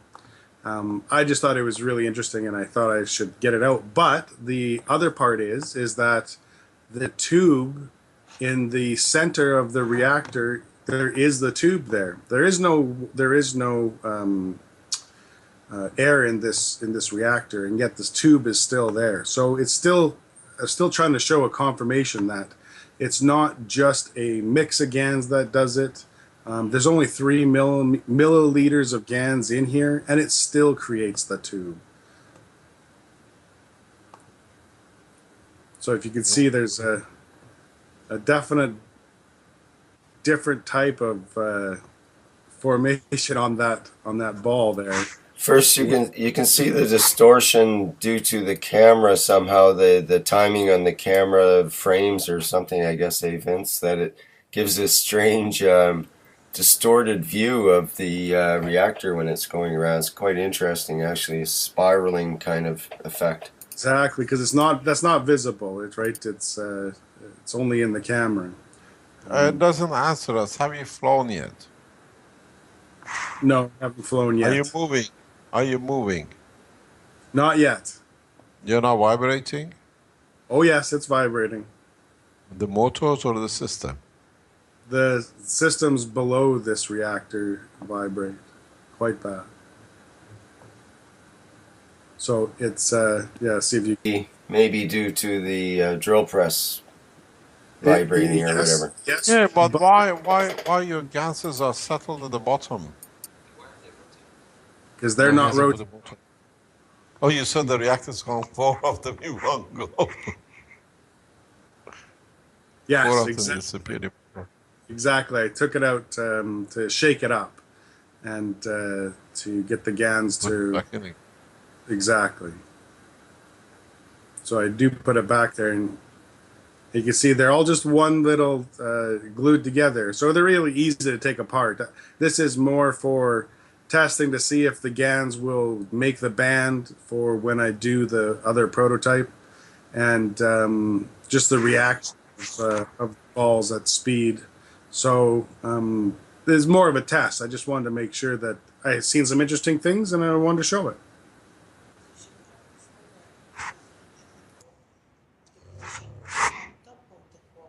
Oh, yeah. It's squeezing. You can see how the GAN settles out between this shot and if I go back a few minutes. Well, actually, that's before you see it. Yeah.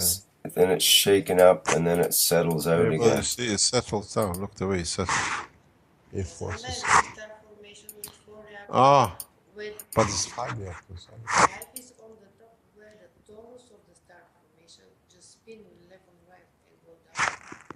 Yeah, yeah. Oh, these are his reactors. When do we expect to see you flying, Vince?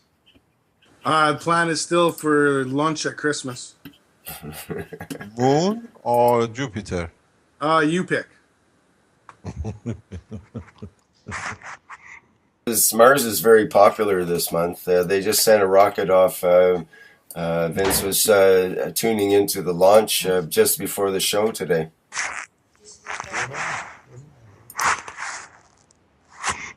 It actually got off the launch pad without blowing up too this time. That's good news. This is what actually, if somebody can go through the live stream for past 72 hours and take a picture shots. I started doing that. To That's show right. the movement of the system coming That's down. right. We are time hoping lapse. that we land. Yeah, we are hoping that we land by Tuesday, maybe. We are very slow. They go to the moon. We are taking us 5 days to land on Earth from 30 centimeter. But at least we landed without any fuel. I was explaining this about in our system, which is out of the, what do you call it, our discussion of medical part. But if you look, our system is using a lot of energy, a lot of plasmatic magnetic fields to pull itself down to the ground, but it's got a lot which are pulling it up. So it's using more and more energy as it gets closer to the ground. Because these are elastic pulls, as you pull them further, you need more energy to pull. So the first 5 centimeter, if they use, let's say, 1,000 joules, the last 1 centimeter most probably uses 10, 15, 20,000 plus, maybe 40,000 joules to make that 1 centimeter. Is an exponential increase in energy needed to do that another centimeter. So we wait very anxiously to see if you're going to land. But is it really an exponential increase in energy, or is it just trying to position it? It doesn't matter what the energy is. It's exponential energy, but it's locked into the Earth gravitational magnetic field. Elia was in the lab the other day, and she said, "Why don't you put the aluminium core underneath to bring it down, to attract it, to balance it?" It has not made much difference, but in a way, because of it, we don't see the lift shakes. Maybe we don't see it because it's there, but everything is under consideration. If you look, the Y has changed for the first time after nearly a week. It's gone to 20,000. It was very stable. Yeah, I was just going to So mention that. That's right. this shows that the system has started interacting in the right direction with the field. Because it's an odd one coming in. Which one? No. It's just that Brad is here. What I'm going to do, I'm going to put the American military guys in front of our truth box. See how truthful they are in wanting our technology for peace. And then we will tell you the outcome. My system does not lie, and the American colonel cannot be so indirectly. No. We have American military guys here at the highest rank they could bring. So we put him in front of the machine and we ask him how truthfully they want to use our technology for peace. And if it is correct, and what I see is correct, we call the Iranian officials in, because it has to be clean cut. We will see. So, what's the next question? Maybe we have to look into the eye of the colonel and see what is how he gives ample information back. Maybe. You don't know. It's a very auspicious health workshop at this point, it seems. It is, but the thing is that things are coming together. Huh? Absolutely. The whole thing. There are people in the background who are doing a lot of work to bring the technology in the right way out. And we'll explain more and more in the coming weeks and months how the Keshe Foundation in 2015 will not be what you see now, even in the next 3 weeks, 4 weeks. Changes are coming so rapidly. If you can move 11 kilograms by pulling it down and holding it in a constant position of descent for 4 days without burning a single atom, this is a miracle. Unfortunately, I don't know. His name is Luciana, isn't it? Lucian? Lucian? Yeah, I get his name right this time. I had him backbiting behind me yesterday. I get the names wrong. So if you tell him if he can go to CNN and tell them we are descending, they can watch it. We have a little mouse in the back, but we'll see what they say.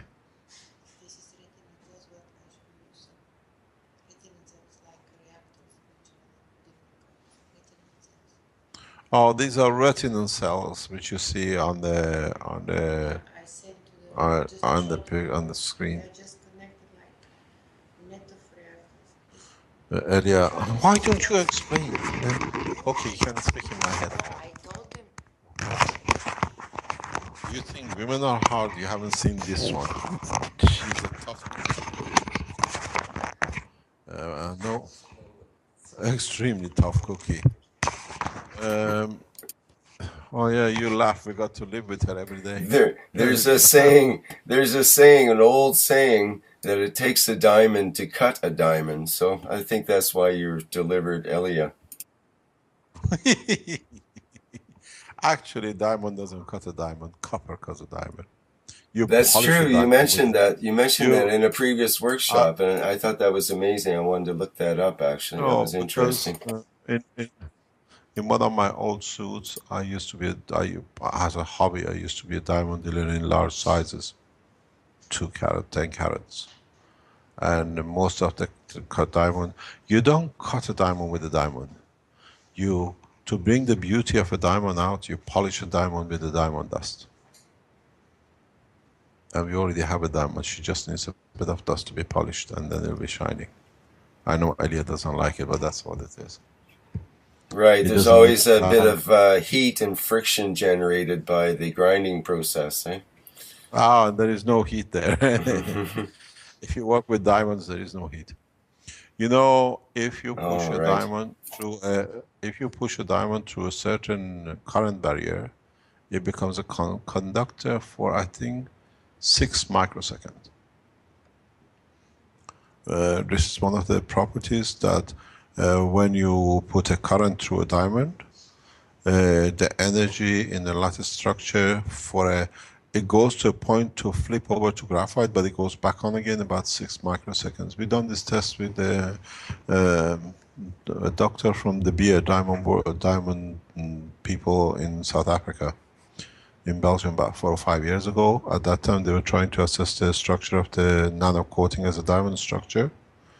And they have a very, very thin diamond flawless, flawless. And then we put it under pressure and it actually conducts, and they want to use it for switching in high-speed trains, levitation trains. Does it become a superconductor in that instant? Instant, yeah. Very, Okay. very short. It's a patent. You can. The guy has made a patent of it, and it's. Well, there's an interesting physics article that just came out a couple of days ago about copper oxide being a room temperature superconductor when a laser light is played on it in a certain way. This is the first time apparently they've been able to make a room temperature superconductor, and it uses copper oxide layers along with some barium, I believe it was, as one of the doping factors. Well, it goes from the superconductor to superresistor.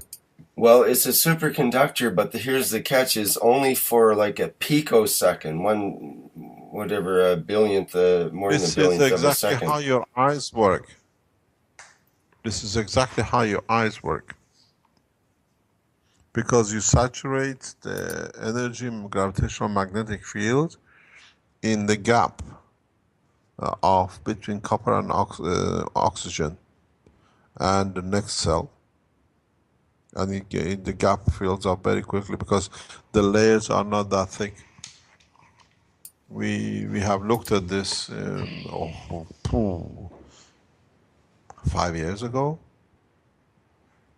If you want to understand how it is, if you made one of those copper coated wires, solid wires, not the thin wires, just rub your hand on it and you see how it changes and becomes shiny like a diamond. And then if you try to work it, you will see it becomes literally see-through diamond. If you rub it hard enough a few times, it loses its matte structure to a very shiny structure. And at that point, in certain point, the energy between the layers are released, and that superconductivity is what's called pressure on the layers to come together. We saw this one with Ivan when he was pushing the nano layers together. And this is how your eyes work. It receives an impulse of light or photon. Immediately, according to the strength it releases to the copper oxide layer, it decides what color, what shape, and everything else according to the intensity received. That's how we recognize colors and objects and the shape. Shall we call it? Okay, sure. Go on. There was one. Is there any other question? I think that's probably good for today. Yeah, just a quick question. You said on the last workshop you might bring the cups of life to show today. Have you? No, I forgot. Okay. We've been very busy just before we come on air.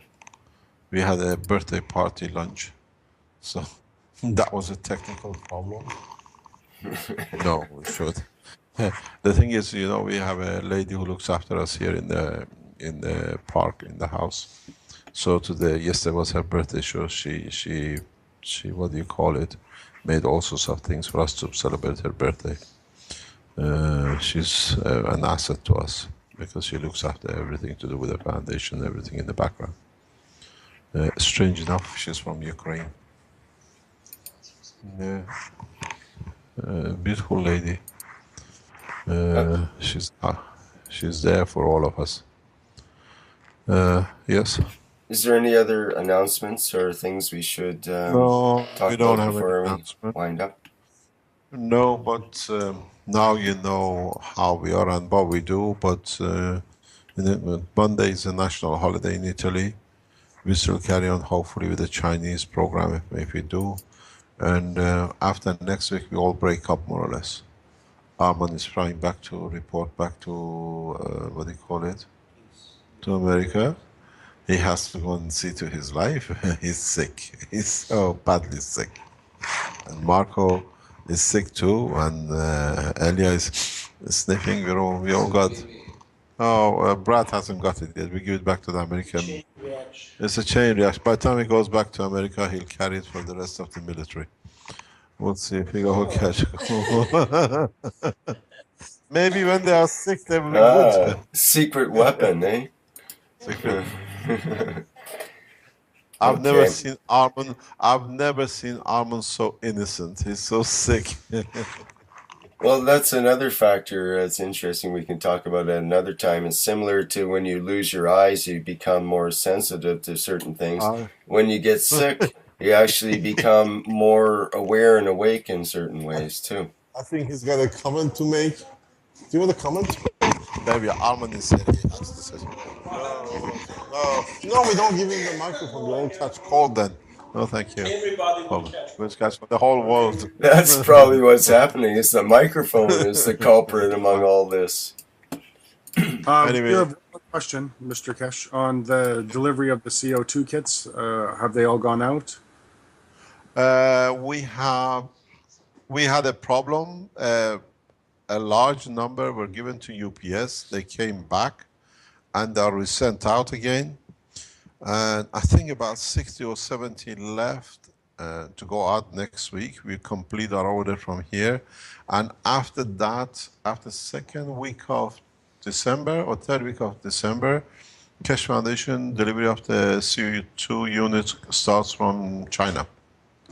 So Keshe Foundation, Italy, in delivering the initial units is completed, will be completed.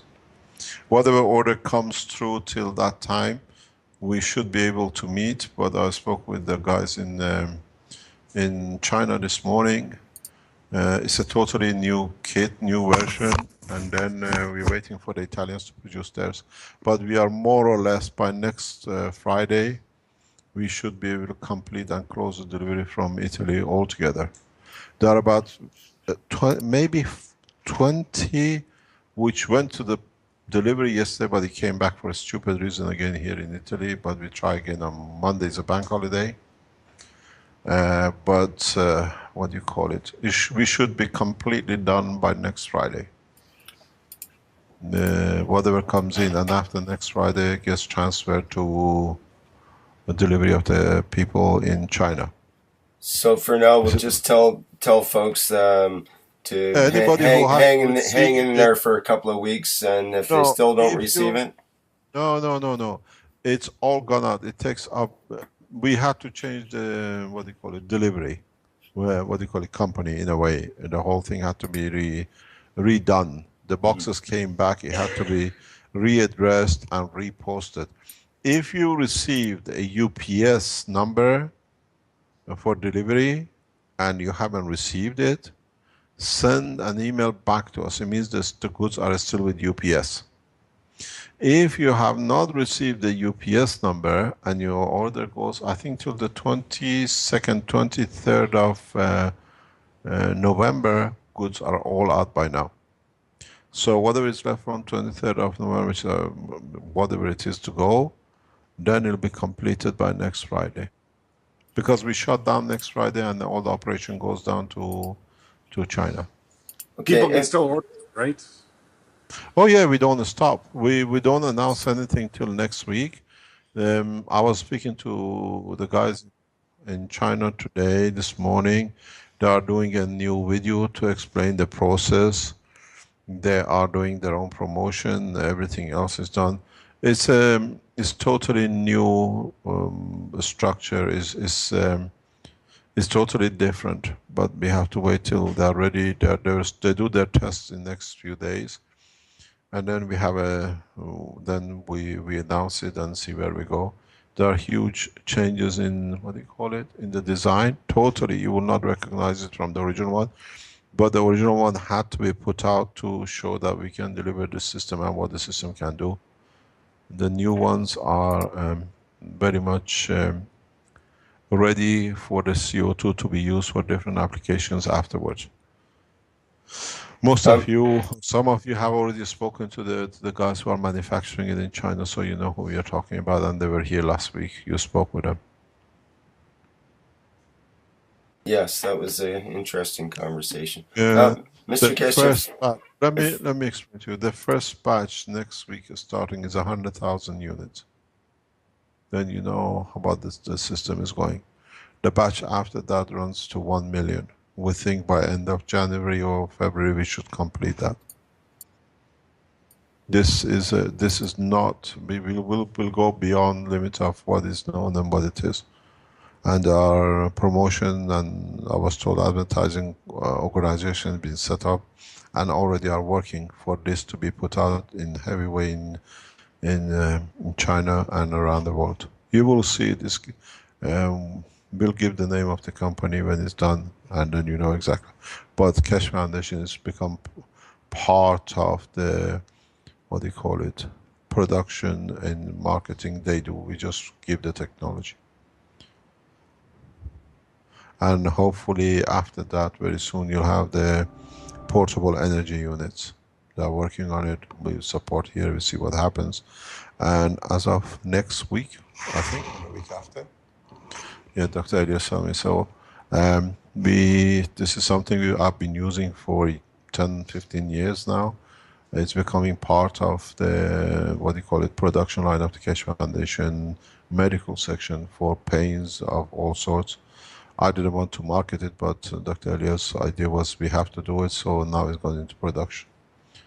Everything should be tied up. It's a special mat, silicone coated with a cloth cover that you can put anywhere which there's a pain, and within hours, if it's correct, it should release the pain. Usually at the moment, Dr. Elias tells me it's about, what's the name of the belt for the pain? 140 euro. Body pack, they call it. So we are hoping to market around about 20-25 euro with the new technology, which brings reachable that anybody can buy and keep. It's very much in a different form of what you call heat pads and cold pads.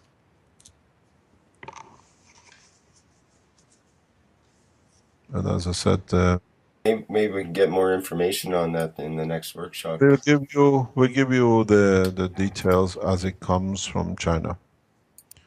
You all know who they are. You've been in touch with them, some of you, but it's become the manufacturing arm of the Keshe Foundation. Yeah, they're definitely an active bunch that are ready to go with this stuff, so it's great. Let's see what happens. We will most probably, our target is, if everything works out, the star formation units as a unit, as a kit should be out early next year too, that people can do if they want to do a test, they can do, and we add the knowledge all together around the world together with it. We got to see what happens. Let's get through the first batch, which is, they tell me, is 100,000 next couple of weeks, and then we'll see how the response is with the rest. Right on. Okay, I guess that'll Thank be you very much. the end of this workshop. Yeah, we'll speak in Chinese on Monday, and we speak in Spanish on Tuesday. Yes, And we indeed. have a childish language on Wednesday. Yeah, it's interesting, all right. Certainly have a full schedule here. We will report, or we don't report, we let you know what is the position with our negotiation with our colleagues, who one of them has arrived here and the rest to arrive in the coming days. Because it has to be played openly. They want to use the knowledge for peaceful application, we support them, irrespective of if they are connected and are part of the American military. And at the same time, the Iranian military will be on the table for negotiation that will be fair and correct. If you want to have an open workshop, let me know. As you know. Yes, I don't think they would like that. Brad is shaking his head. No. Yeah. No. You can only be so open about certain things, I guess. hopefully it'll be as good as when we started the peace talks with Iran 2 years ago with Americans. And now, if we can do, we will see what happens, and sooner or later you will see the results and the fruit of the development. This technology which we open to the Iranian military and the American military is a vital point of use for peace applications of the technology. Because this way we can enforce peace without a single shot being fired through using the new knowledge. It's unknown, it's well developed, but it's been kept as part of the secret part of the technology, and now we're releasing it equally to two nations. And that is essential, because two nations who've been so much against each other on the surface for past 30 years can overnight become friends on the same table to apply and bring the peace to the world. And we see it, hopefully. My government is ready to sit and talk, if the American government is ready to sit and talk on the application of the technology. We wish you the very best in that. Thank you very very much. indeed. Thank you indeed. Bye-bye. Okay, bye for now. And that's the end of the 13th Kesh Health Teaching Workshop. Thank you. Workshop, Rick. Thank you, everybody, for attending. Hello.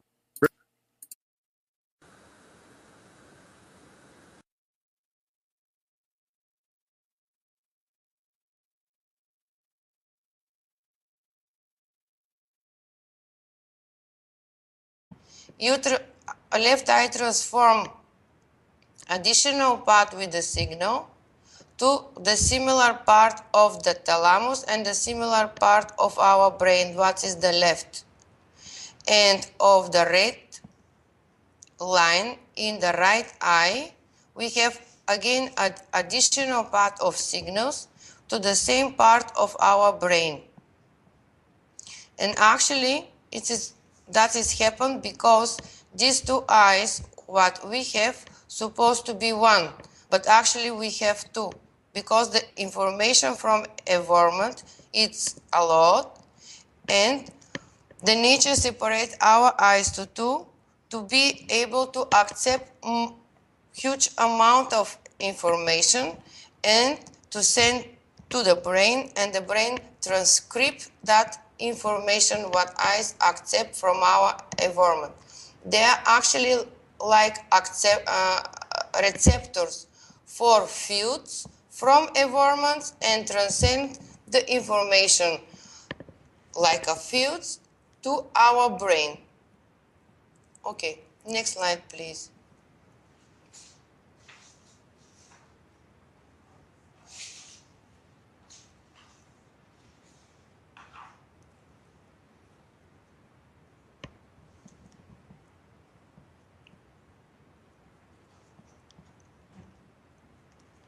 Thank you. So that slide gives you information where is the place of our eye. In Latin name we call that orbital fossa. This is like a hole in our skull, in front of our skull. This is the front part of our skull. And regarding the plasma technology, if you remember, that part of our skull belongs to emotional part of the brain. And actually, if you see how the eye is like a bow situated in one hole, and to not be in touch directly with bone, we have first fat tissue.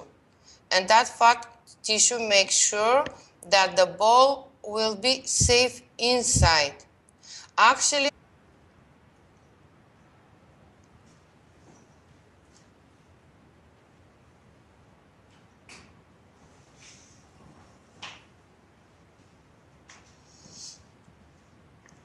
thank you. On that slide is visible for you how goes the regulation of nervous system from our brain to our eye. Actually, we receive to how is it in English? Flow of light from different point of view to our eye. They are triggering different part of our retina, and the signal from retina goes through chiasma opticus. This is the crossroad of optic nerve, and actually the right eye give the signal to the left part of our brain through left thalamus, and the left eye transcend the signal from evolvement through thalamus to the right part of our brain. The cross section of the signal is chiasma opticus. That is the place where, above that place, it is the place of our pituitary gland. Actually, the chiasma opticus have directly connection, like a field connection between the pituitary gland, eyes, and thalamus, and they make triangle, what is important in the structure of our brain. So just remember that the left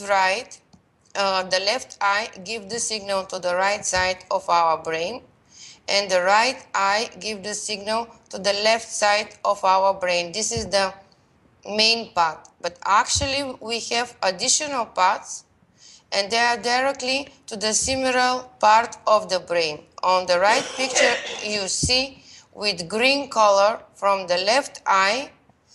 In the previous workshop, I mentioned to you that eyes and olfactory bulb, they are direct extension of our brain to environment. Actually, with them, we accept the fields directly from environment and transfer to our brain. The difference between the eyes and olfactory bulbs and other receptor organ, that they are so similar like structure, and organization of the fields and cells inside of them so similar like our brain. Other sensor organ, they are more individual and have priority in them function. Our eyes and olfactory bulb, they are directly connected with our brain, and the function of eyes is so similar to the function of our brain. They make one common composition. Okay, then we go to the next slide.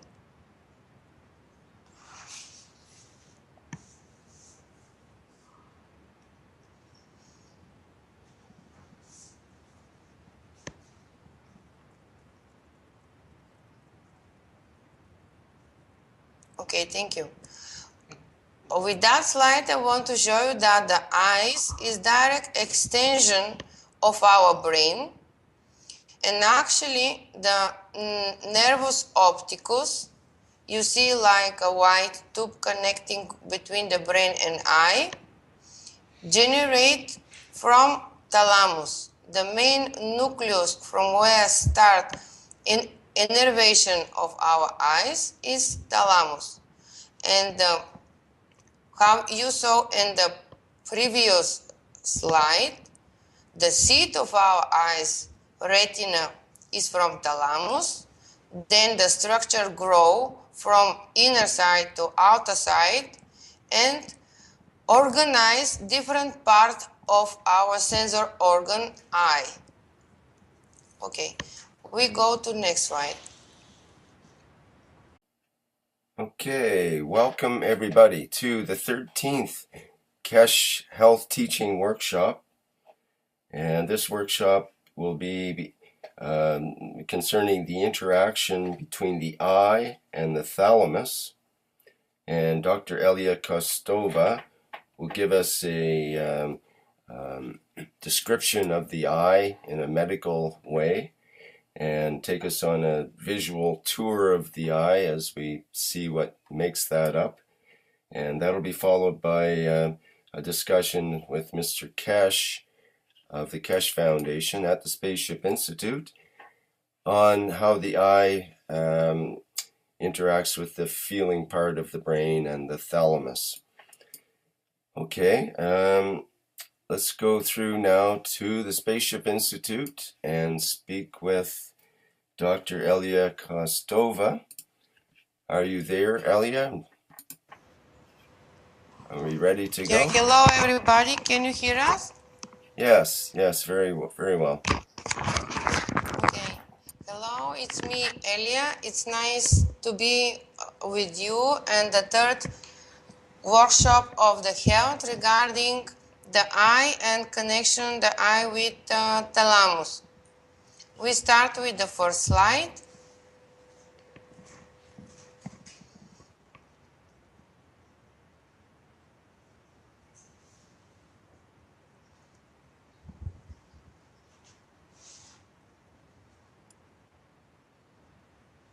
Okay, thank you. The first slide is a picture what already you know. This is the picture of embryology of nervous system. And how you see the retina, which is the seat of the eye, generate on the point where is the point of thalamus. This is the point of the encephalon.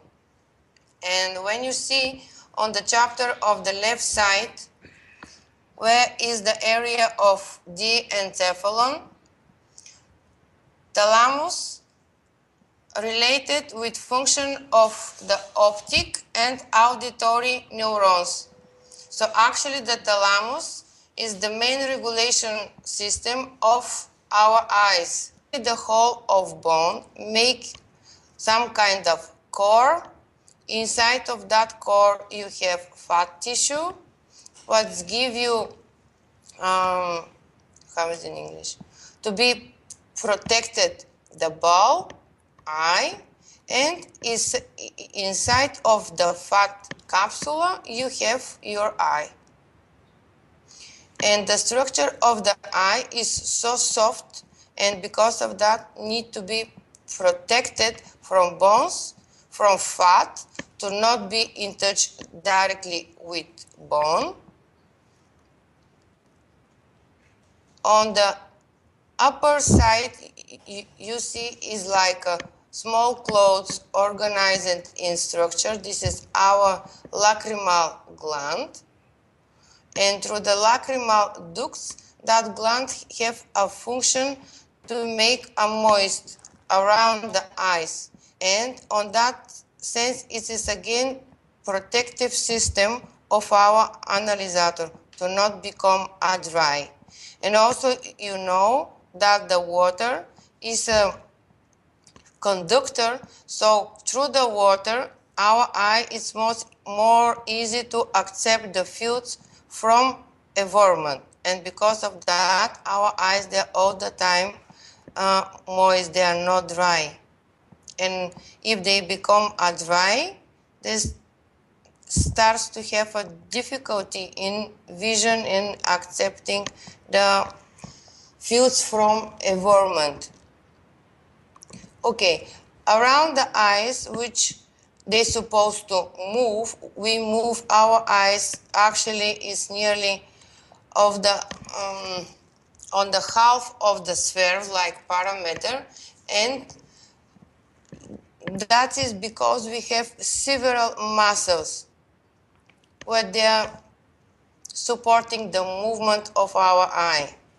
And the muscle, they're connected with bulb of the eye on the top and on the bottom area, and left and right. They are the striate muscles, and also we have the muscles we connect the different corners of the eyes, and we call that